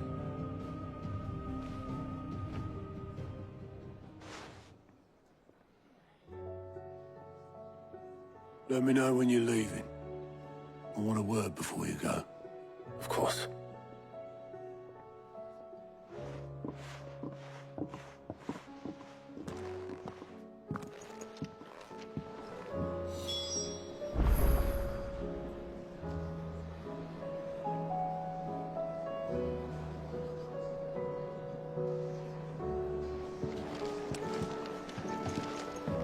Do you reckon? Thought I might grab myself a mug of Maeve's mead. Settle me stomach, you know, before we take to the high seas.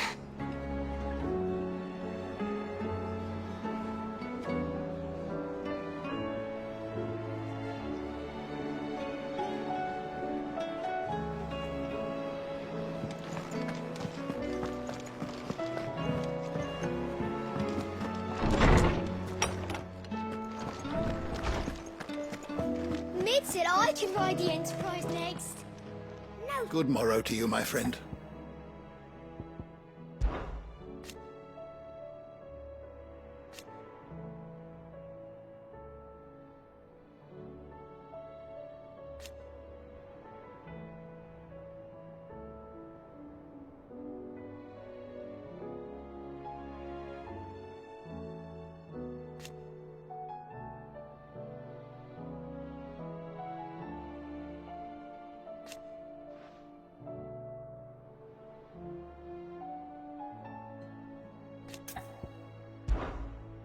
I don't believe you've read this particular chapter before.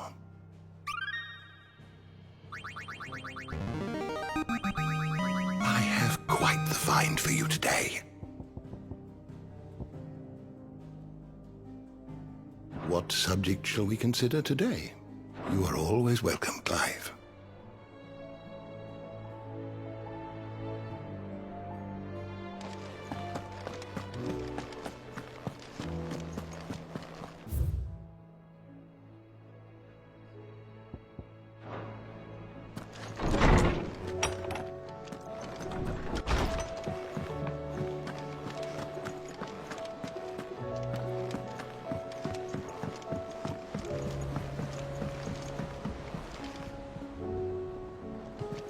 I am certain we will find what we seek in Ash, and learn the truth of Ultima's origins. I am certain we will find what we seek in Ash, and learn the truth of Ultima's origins.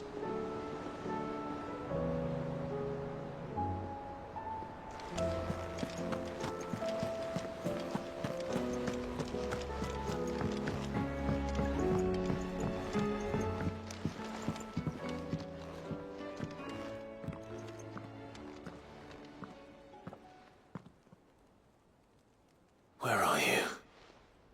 Can I help you, Sid? I'm looking for Doris. Is she here? I'm afraid not. She's at Martha's Rest on a job. My job, actually. When she heard what the mission was, she insisted on going herself. Alone. Did she? What was the mission? Following up on some new information. Once they'd settled in, the bearers you helped liberate in the Dragon's Eyrie were keen to talk about their imprisonment. And about their captor. The slaver Cole's team were tracking when they were attacked by the Beastmen. I'll go and find her. She's at Martha's Rest, you say? If she's not moved on already, yes. I hope everything's all right. Why would Doris insist on going alone? Maybe Cole was right to be worried. I would have gone to Martha's Rest with Doris, but she ordered me to stay behind. And I'm not about to start disobeying orders.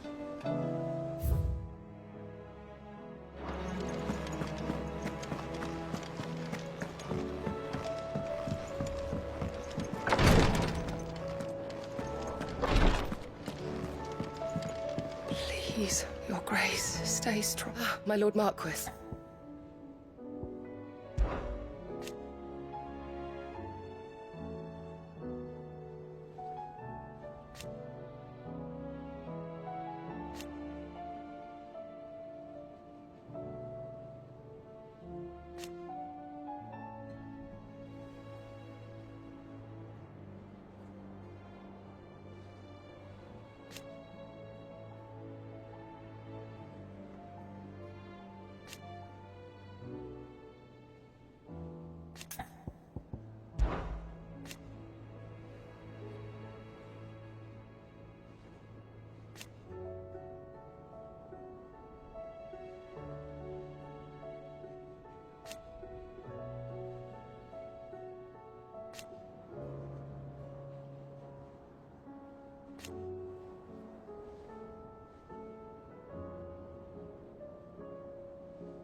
Yote, is anything the matter? You seem troubled.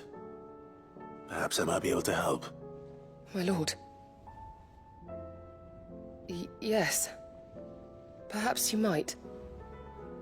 It's your brother. His condition continues to worsen, though he does his best to hide it. The lesion on his chest pains him more with each passing day. I had feared as much. There are certain elixirs which can ease the suffering of those afflicted by the curse, but... But His Grace's case is severe. The drafts I have been able to prepare for him thus far have ceased to have any real effect. So I consulted with Talia and certain of my comrades among the Undying about the possibility of finding something stronger. And thankfully, a recipe was found. The only problem being that the critical ingredient is exceptionally hard to come by, and our supplies are almost exhausted. Unless we can secure more soon, your brother's anguish will likely become unbearable. My lord, I know that I have no right to make demands of you. But would you help? For Joshua's sake. For Joshua? Anything. Thank you, my lord. So, what is this critical ingredient? A rare herb by the name of stonerwort. It grows only where the ether is densest. The vigor it stores in its stems helps to counteract the curse. We discovered a patch near the aqueduct in Rosaria. But alas, yet more ether has erupted from the earth there recently, leaving the whole area flooded. The search continues for a new source. One that we might reach without being turned. So it's only that you can't reach it? The stonerwort itself is unharmed by the flood? Well, yes, but... Then I shall go in your stead. But, my lord... You've yet to find another source, correct? So for now, the aqueduct is our best hope. Besides, I'm a dominant. The ether can't hurt me. Well, if you're sure, my lord. Stonerwort is easily identified by its blood-red blooms. Search around the aqueduct, and you're sure to find some soon enough. I shall remain here and prepare the other ingredients.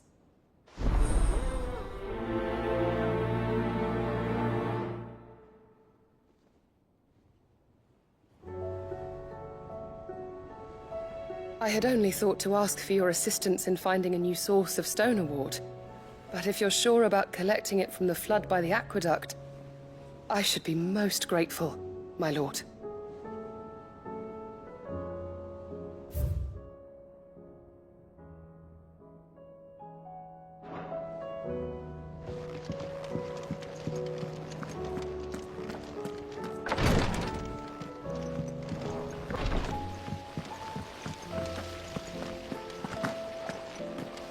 Then again, why settle for low-born chaff when we've honest-to-goodness royalty right here beneath our roof? If Prince Dion cannot see my love for him, then perhaps the Phoenix will.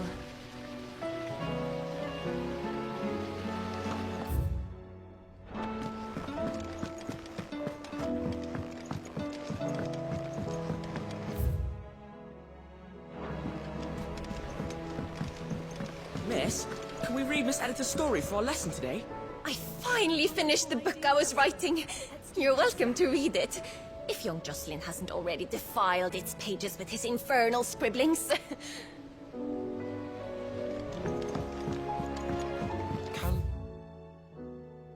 Lost.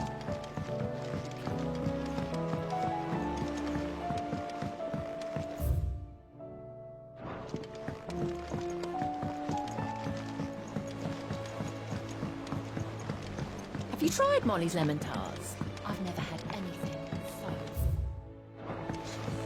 so. Lady Karen's calling a favor.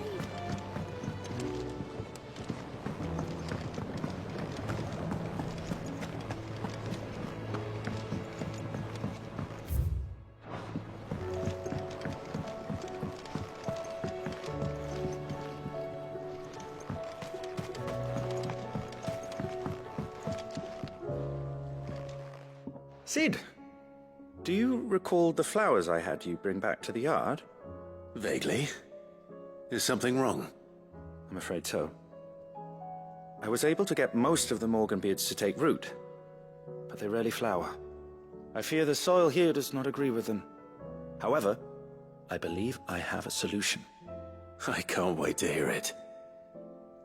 I'm going to marry the Morganbeards with Morbles. I know, but hear me out. Morbles are possessed of a highly choleric temperament. The fire which drives them appears to be maintained by an abundance of nutrient-rich ether drawn from their environs. I believe that by grafting a Morble vine to a Morganbeard, the appendage's wealth of vigor-inducing nutrients might well stimulate the flower to bloom. The endeavor, I assure you, is scientifically sound. I simply need a vine to prove the theory.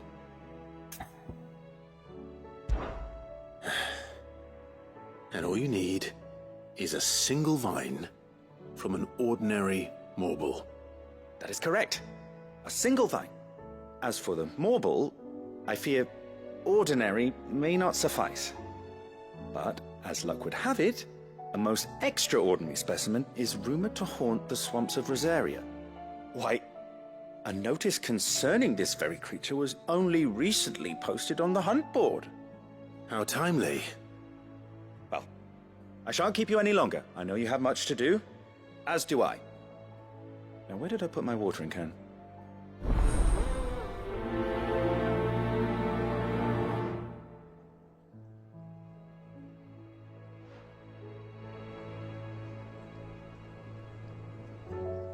Those who encountered this Morble in Rosaria claim it was as large as a house. Think of all the ether it must have consumed to attain such a prodigious size. Its vines will be bursting with untold vigor.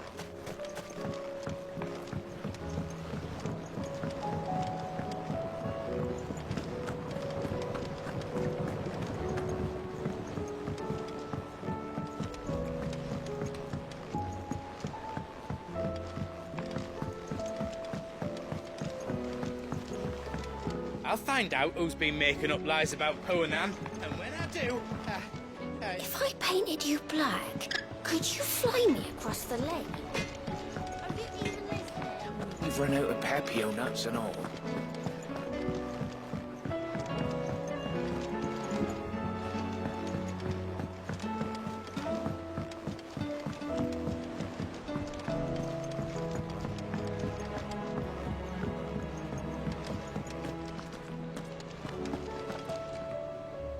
Is something wrong? Not at all. Honestly. Can't a man wish his friend farewell? Just wanted to let you know that I'll keep things in order while you're off saving the world. I'll hold you to that.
Or it should be somewhere nearby.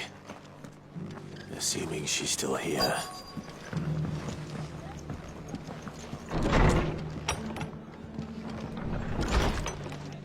Martha's got a big heart. It's a pity there's so many who are happy to take advantage of it.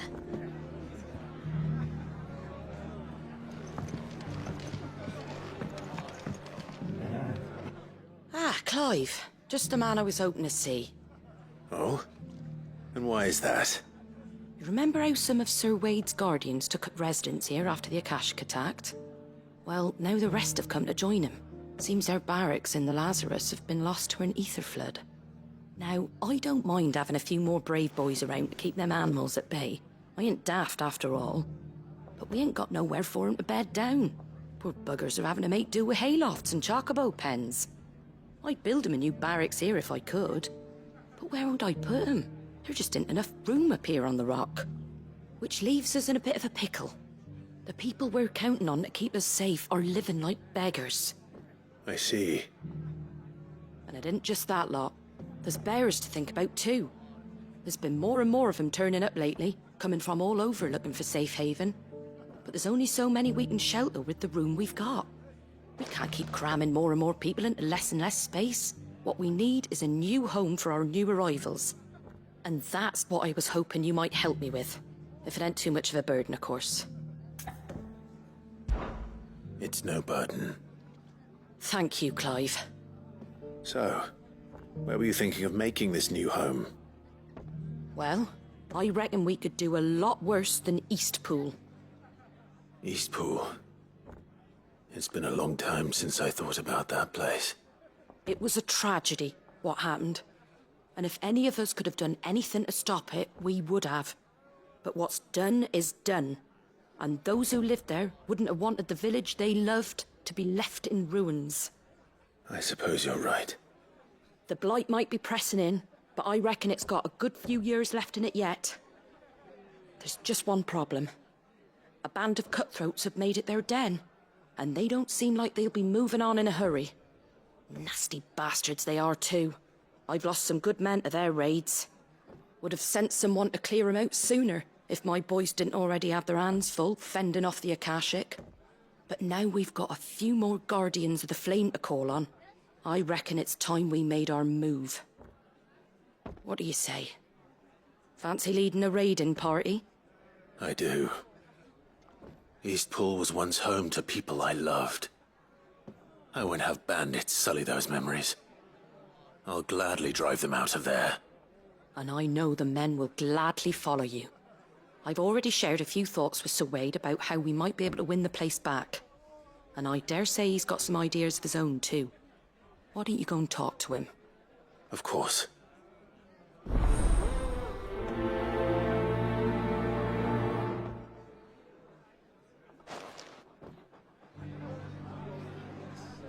Reckon Eastpool would make a nice little home for a few bearers and guardians with a mind to make a go of it. Once those blasted bandits have been sent packing, that is.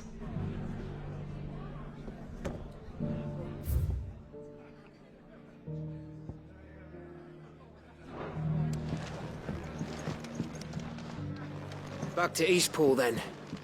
Not just yet. Let's hear Wade's plan first. My lord Marquis, is that you? It is you. Then you received my letter. I am Sebastian Rutherford, Chief Steward of your Lord Uncle's estate. Of course. We met once before. Yes, my lord. Thank you for coming. And what was so sensitive that you couldn't put it in writing? 1,000 apologies, my lord. I did not mean to offend. I merely... It's all right. Continue. I am here at Martha's Rest, at the behest of your Lord Uncle, tasked with learning what I am able of the realm's current state of affairs. And what I have learned is grim. The fall of the Mother Crystals has left Storm in a state of utter disarray.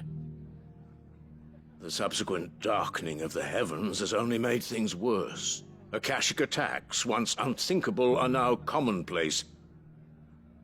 The gears of governance have ground to a halt, and without a steady hand on the tiller, the realm threatens to drift into utter chaos.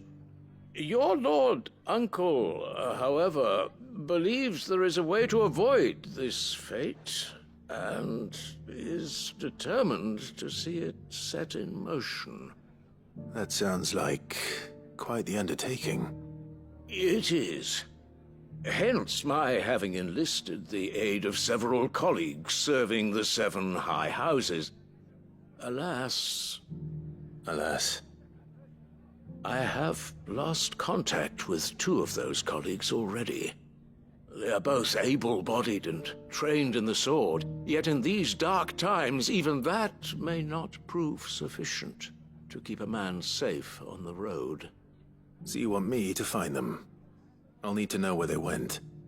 One I sent to investigate the Republic, the other the old Imperial capital of Oriflamme. That doesn't exactly narrow it down. I suppose I'll start in Dalamil and work my way east. Thank you, my lord. I shall pray for your success and safety.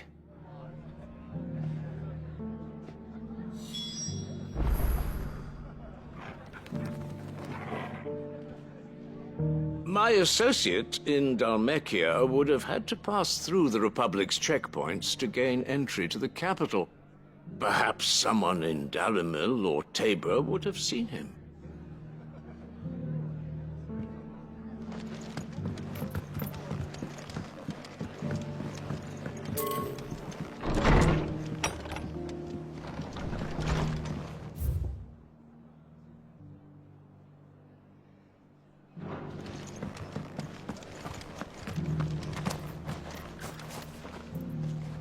So Wade, it's good to see you well.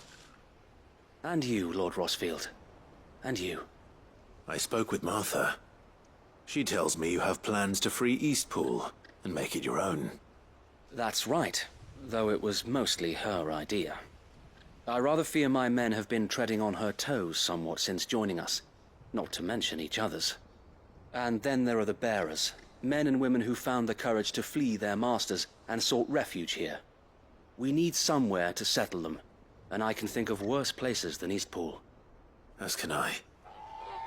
Which is why I agreed to help you win it back. That's very kind of you. I'd be most grateful if you would. With you beside us, we shall soon send that rabble of rogues running for the hills. So, what can you tell me? That thankfully there aren't too many of them. Fewer than a dozen at our last count. And rather less, thankfully. The road that leads there will more than likely still be crawling with Akashic. A small force would suffice to clear the village. But if the Akashic were to follow them in, that force could end up trapped between a rock and a very hard place indeed. I'll head into Eastpool and deal with the bandits. You and the Guardians can stay outside the village and fend off any Akashic who come too close. Make sure I'm not taken unawares. I can't ask you to bear all that risk yourself, my lord. The Akashic are the bigger risk. I can handle a few bandits. Well, if you're sure, I shall summon my men at once. Shall I wait for you here? No need, my lord. You go on ahead. We'll be with you before long. All right. I'll meet you at Eastpool then. We shall see you there. And may victory await our coming.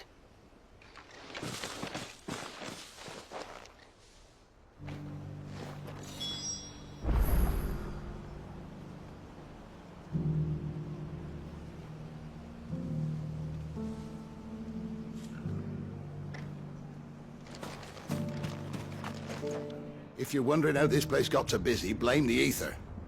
Guardians, bearers, folks from all over have come, seeking refuge from the floods, and the poor devils that drowned in them.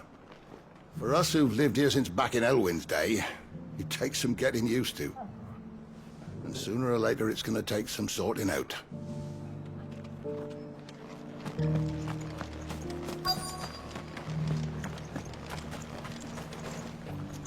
Anything catch your eye?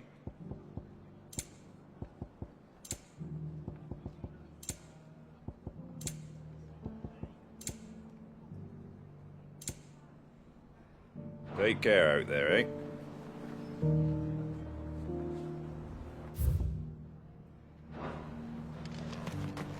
Just because the heavens have gone to rack and ruin, it don't mean we have to. Now, let's get this stall set out. The world seems to be changing so fast lately I can hardly keep up. But what I do know is that there's more bad news than good. You can tell that just by looking at people's faces.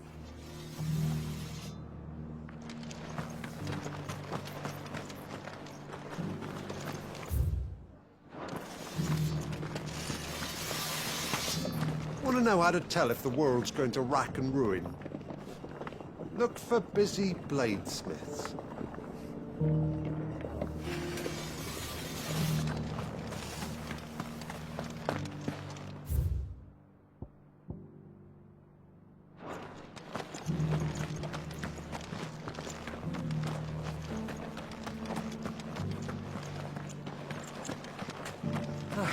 I've got greens of all shapes and sizes. Martha's bearers have been helping us keep the streets tidy.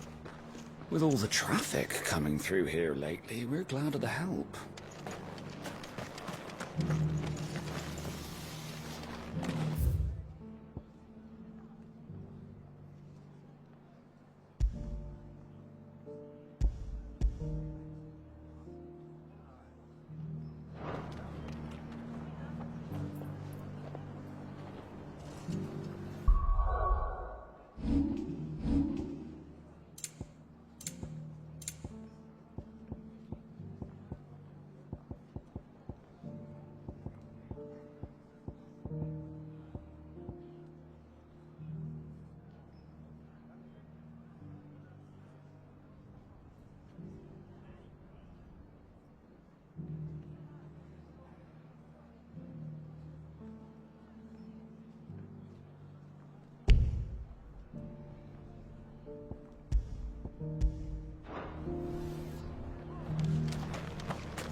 Sorry, but if you're looking for a bed, there's none to be had right now.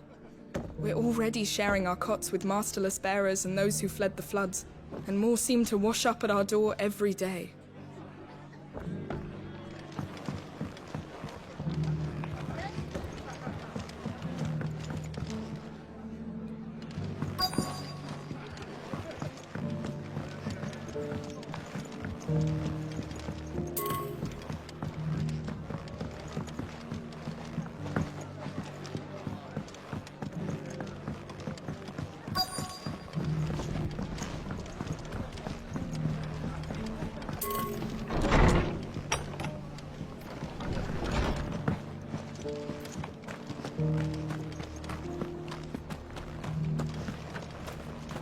Wonderful creatures chocobos are. They're fast, strong, loyal, and best of all, they won't balk if you point them into the belly of a flood. Thick skins these birds have. Thicker than most, at least. Now, leave them in a flood too long and they'll turn, sure as eggs is eggs. But a quick dip in and out, and they're right as rain. Which is a boon to a trader like me. Reckon there's enough of Kazakh on the roads to worry about without this old girl turning.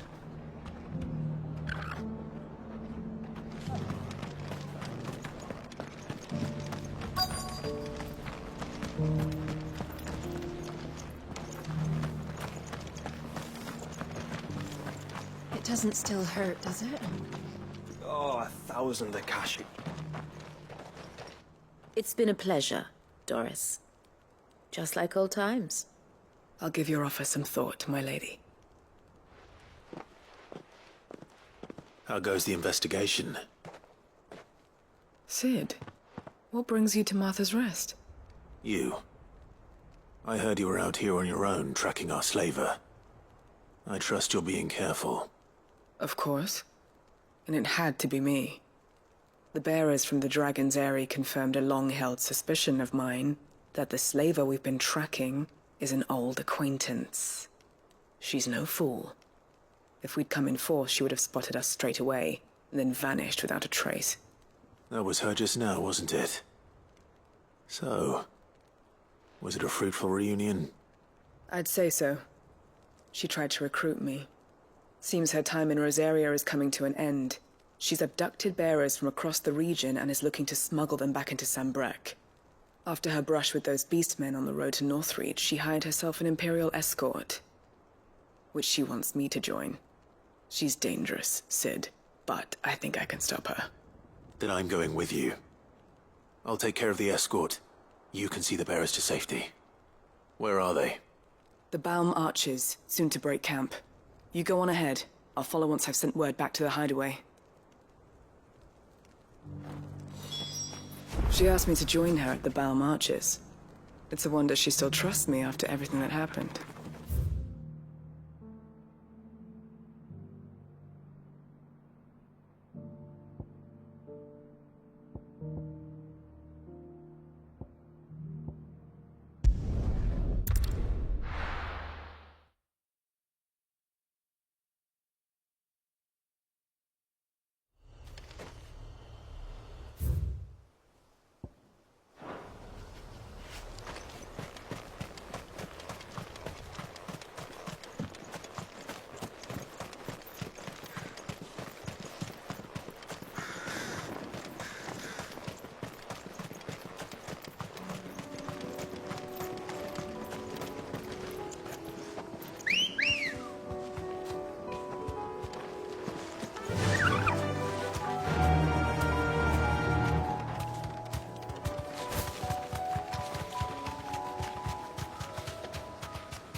Good.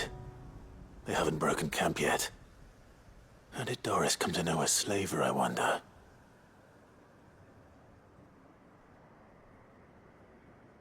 We've waited long enough.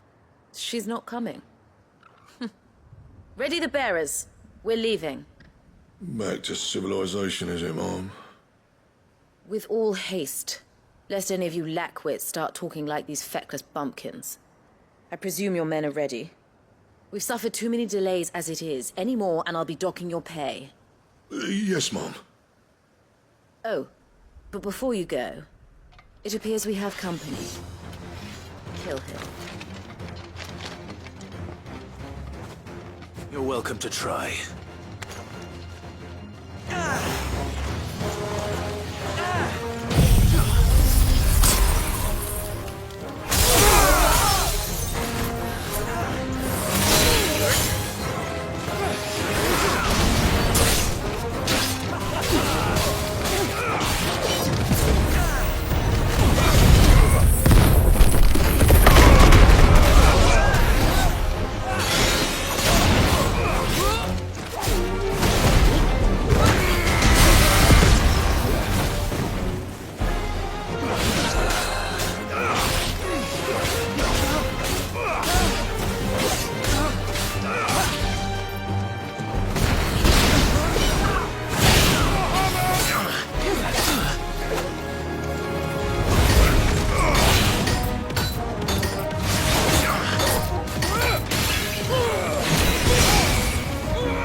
So much for your escort. You'll forgive me for not avenging my men. I'm not the swordswoman I used to be. I surrender. Do with me as you wish, Cid the Outlaw. Cid! Ah, Doris. I take it you're not here to rescue me from our brooding renegade? You know, I always wondered where you'd vanished to. But casting your lot with this criminal of all people... Better fighting for a cause than killing for coin. I'm sorry, Cid. I should have told you sooner. This woman, my former master, once trained bearer children to be weapons in service of the highest bidder. She raised me like a daughter, and I did terrible things to earn her favor. It wasn't all terrible, surely. We had our fun, too. You were always so eager to learn, and had such clever hands. All my other children took either to the blade or to the books. Always either or. But you proved yourself a master of both. That's why I kept you for my own. How about it, my little dagger? Care to swear that blade to me again? I never swore my blade to you, nor will I ever. I fight for a higher cause, to liberate the bearers of this world. Farewell, Master. Thank you for making me the weapon I am. You always were a righteous child. Perhaps that's the reason I loved you so.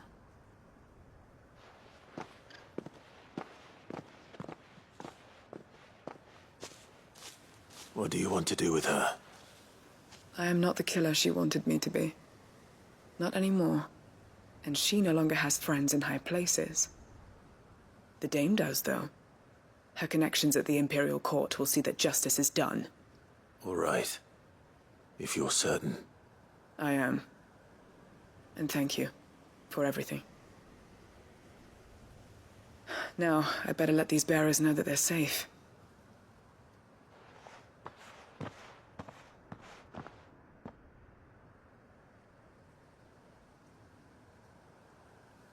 And I should head back to the hideaway and put Cole's mind at ease.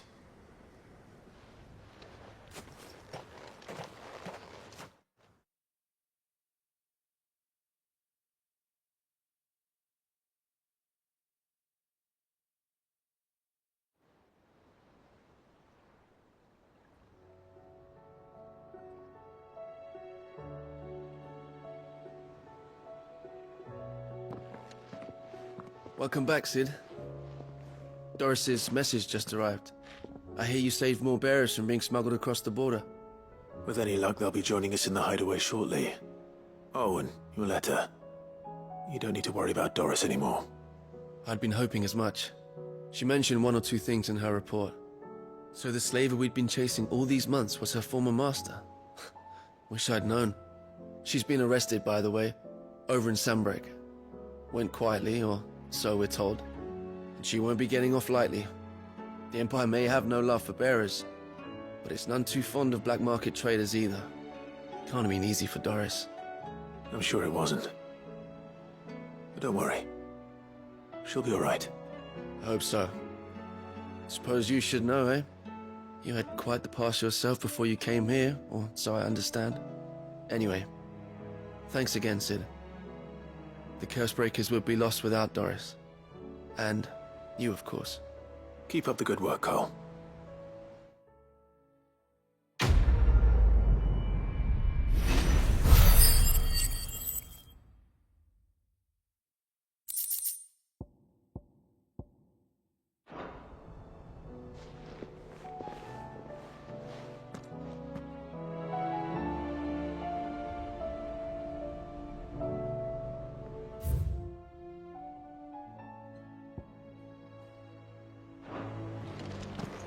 I am certain we will find what we seek in her.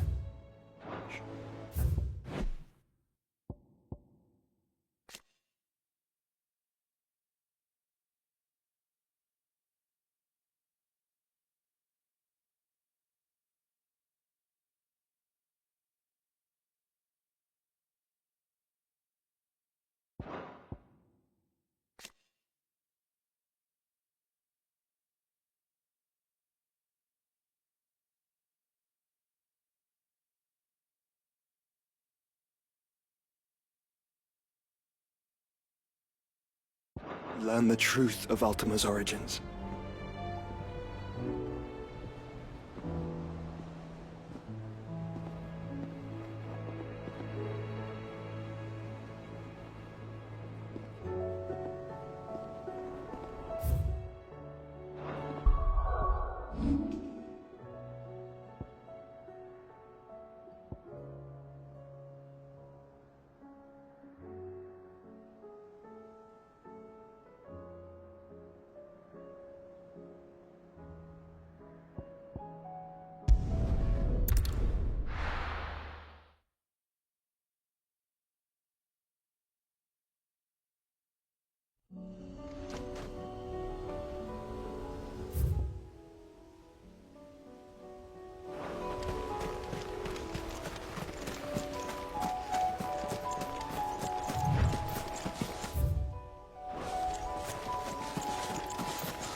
The river was easy enough to find. Now for those herbs.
This is the only plant around here with blue flowers. I hope it's the right one.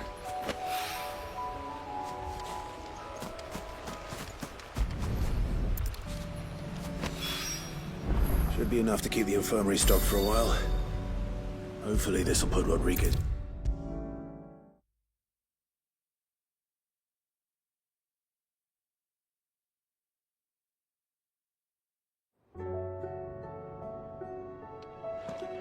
I hope you didn't have too much trouble finding the ammonia. Only the usual.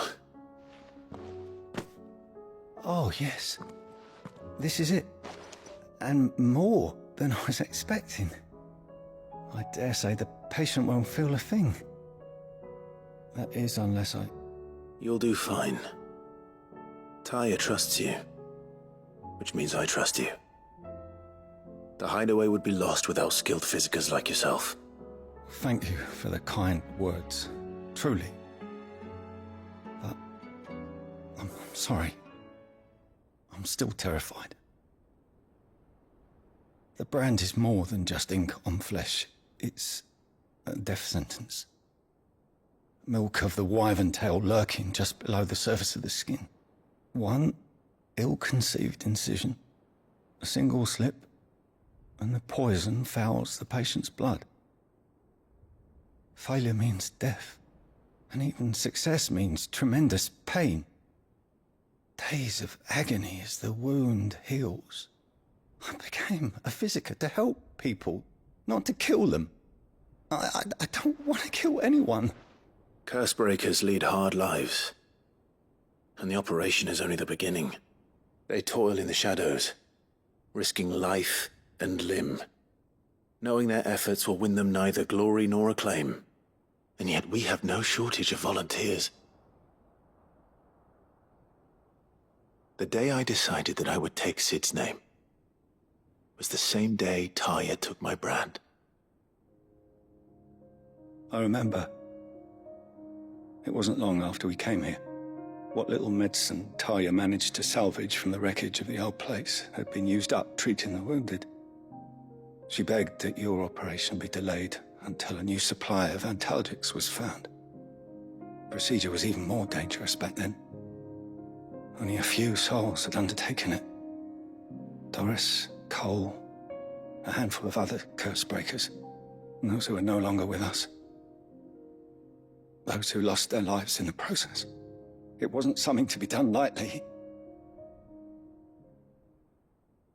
No. But it was something I had to do, if I was to take Sid's name. He always led from the front, and never asked anyone to take a risk for his cause that he was unwilling to take himself, even if he knew that it might cost him his life.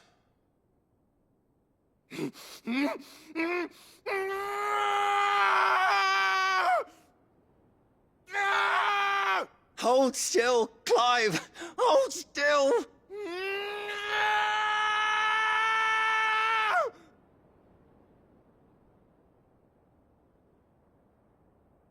I knew there'd be pain. That I might not survive. And I was afraid. But I also knew that if I didn't overcome that fear, that pain, then I would never be able to call myself Sid.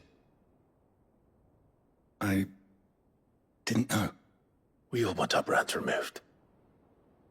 But it's a decision each of us must make for ourselves, on our own terms.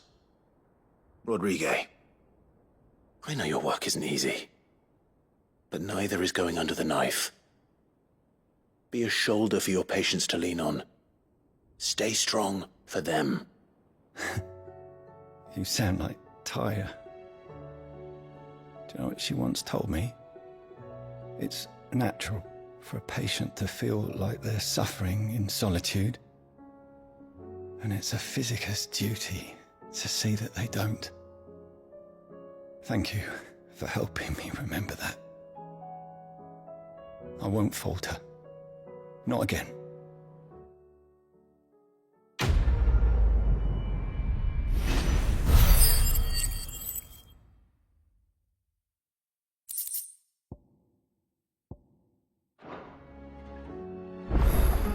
She can't keep this up much longer.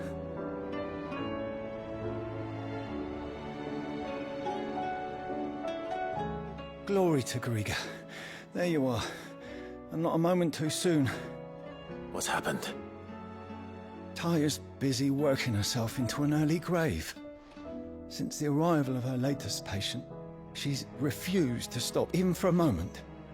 I've tried offering to see to him in her stead, but she won't hear of it. Clive, she hasn't left the infirmary in days.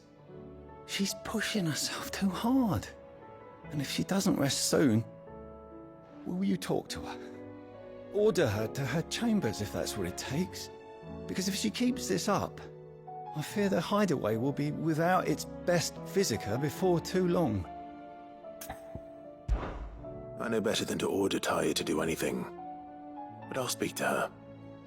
Thank you. I pray you have better luck than I did.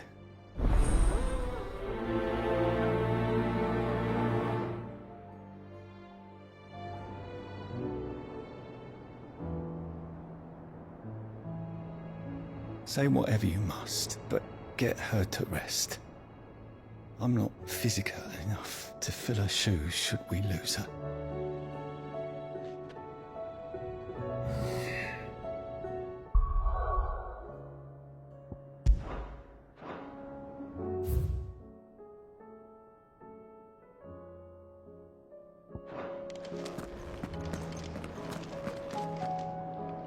Well, Talia, Rodriguez worried about you.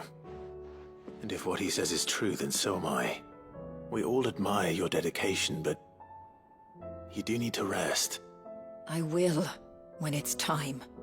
Until then, I'm staying put. We owe him that much. Who is he? Someone from my past. Someone who doesn't deserve to die alone. It won't be much longer. The crystal's curse has almost finished its work. If I had the tears, I could ease his passing. But without them, we've nothing that will touch the agony of those last few hours. How would tears help this man? Not my tears.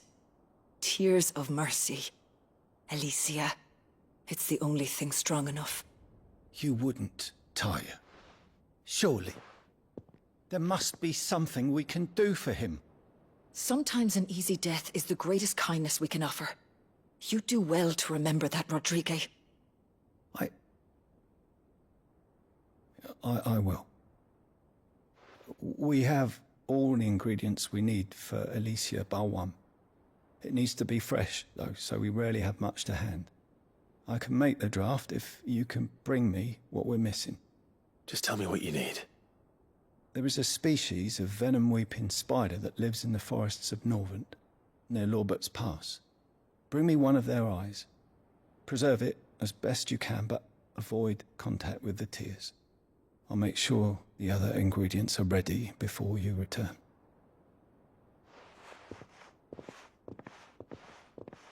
Thank you, Clive. I won't forget this. If it was me lying there, I know he'd do me the same kindness.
Blade yet hungers.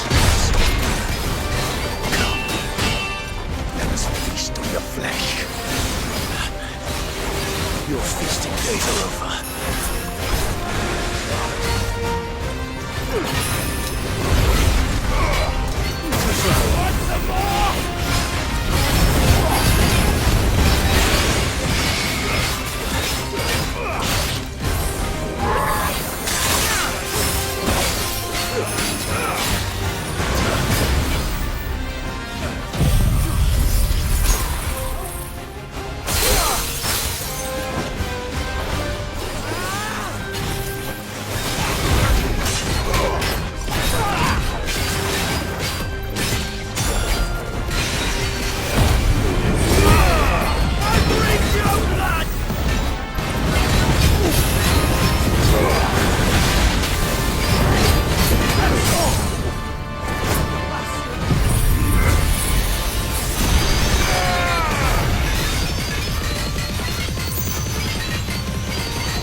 Those who kill for sport deserve no better.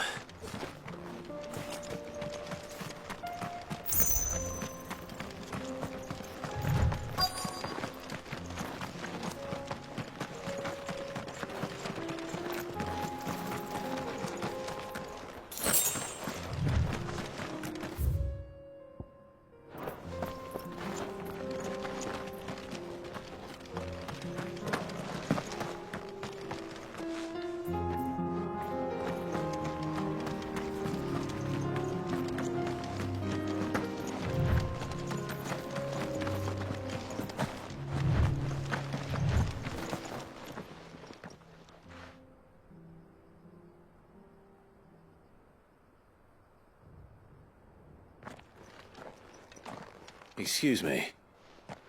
What do you want? The baker sent me to find you. I am a sorry, selfish sod, aren't I? I'm certainly not a baker.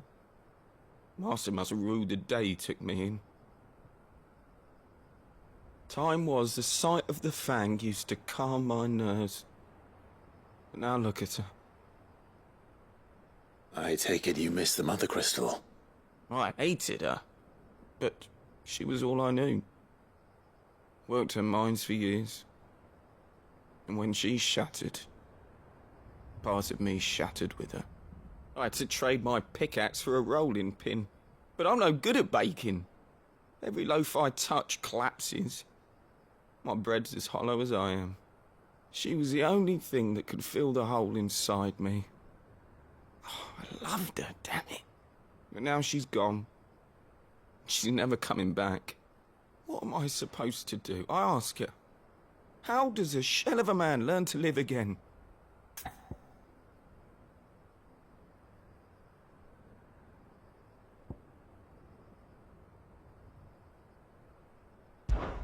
Try to remember the good times. Do that, and the Mother Crystal will be with you no matter where you are. Even in the bakery. What a fool I've been. Thank you, my friend, thank you. You've opened my eyes. I have to get back there right away. Farewell! Wait.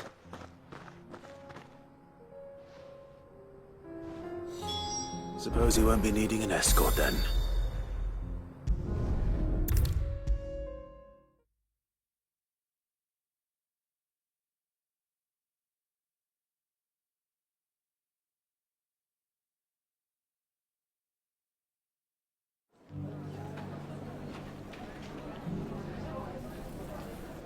Ah, there you are. The man who lit a fire under my wayward apprentice. Though I worry you might have stoked the flames a little too high. He damn near ran me down trying to get to my oven. Master, it's ready. Behold the Drake's Balm. A truly unique creation. I dare say it is. Just look at it. A perfect likeness of the Fang herself. Her steepled peaks, her fulsome spurs, her inviting hollow. True, my loaves collapse more often than not, but what's the Fang without her crater? Why, no Fang at all.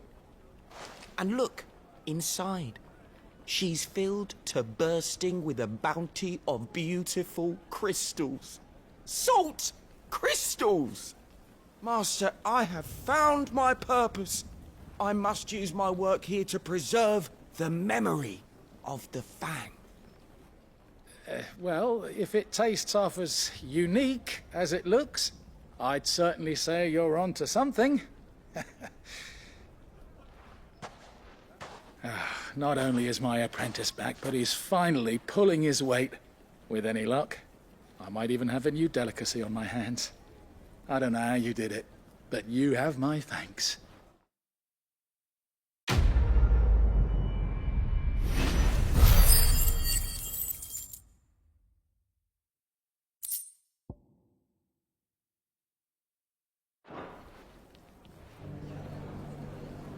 Now, Dusan, I know you're keen, but do you have to use the good salt?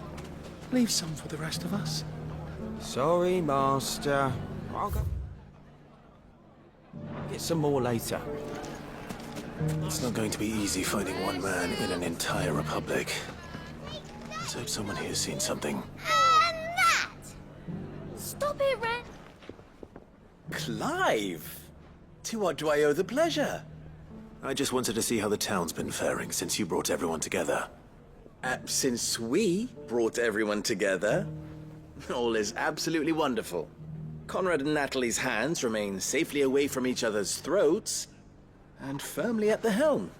Our stores are full, and the bandits still too disorganized to raid them. Just as the good Lady Jane and Lord Underhill intended. Are you a lord? Lubor's going to be one too. They're going to make him the Lord of Dalimil, because of how he stopped all the grown-ups from fighting. It's the mayor of Dalimil, dear child, and the vote hasn't taken place just yet.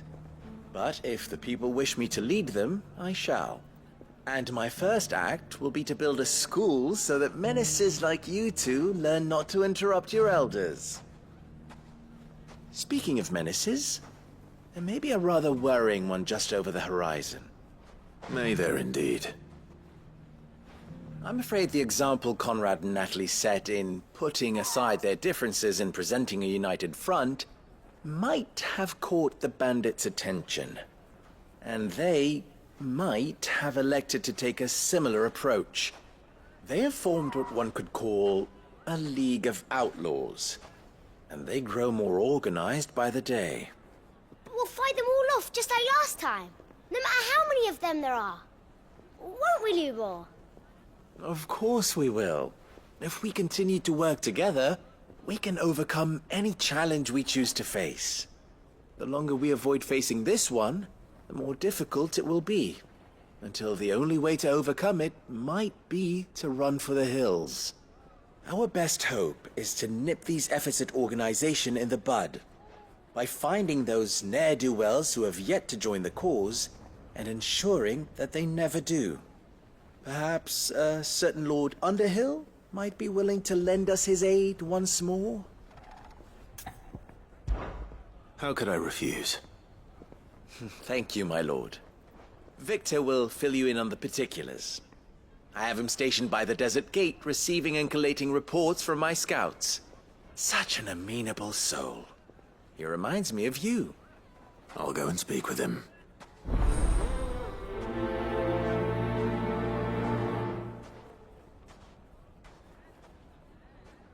What's the difference between a lord and a mayor? That's easy. Victor has been collating reports on the bandits' encampments. You'll find him by the desert gate. I'm sure if he has anything to ask of you, it will be simple enough.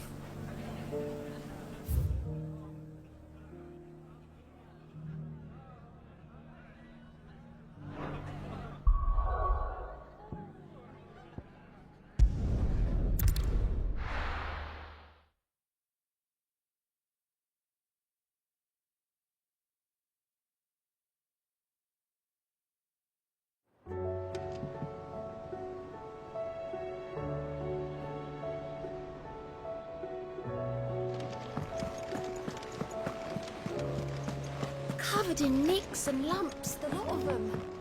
It's a wonder they can still walk. This is it, Clive. Sid ran from Stone here to chase his dream. They always knew it would lead him back there in the end.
Reckon it'll be a long walk to the capital if we follow the cliffs. I'll scout ahead, see if I can't find us an inland route.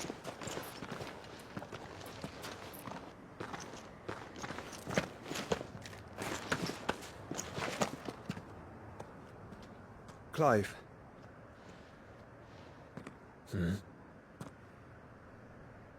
There's something I've been meaning to ask. You took her icon, didn't you? Yes, I did. She understood.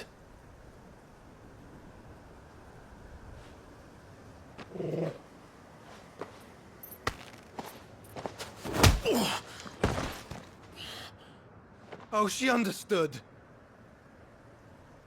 Understood that you decided to save the world all on your own, and that you'd die without her power.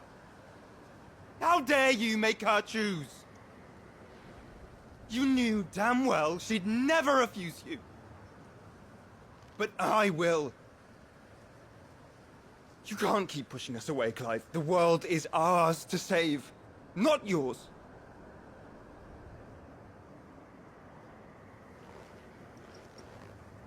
I used my gift because I thought it was the right thing to do.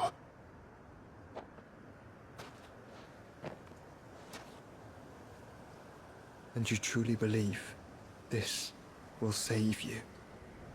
Will save us all? I do.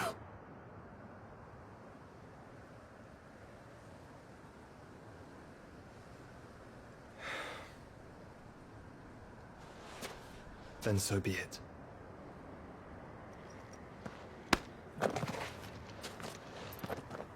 Just don't forget, you're not alone.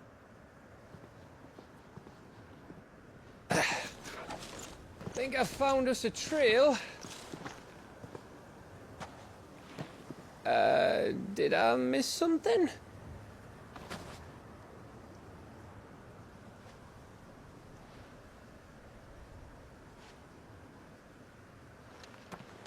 Only that Joshua didn't. I don't get it.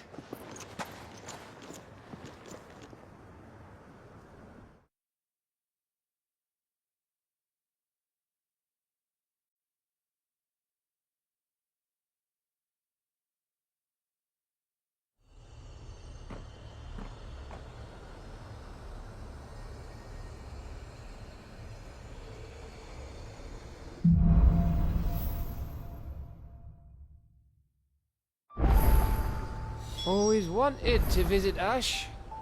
We're in Waluda territory now. Don't expect a warm welcome. Oh, I don't know, Clive. That castle over there looks inviting enough. Shall we sample its inhabitants' hospitality?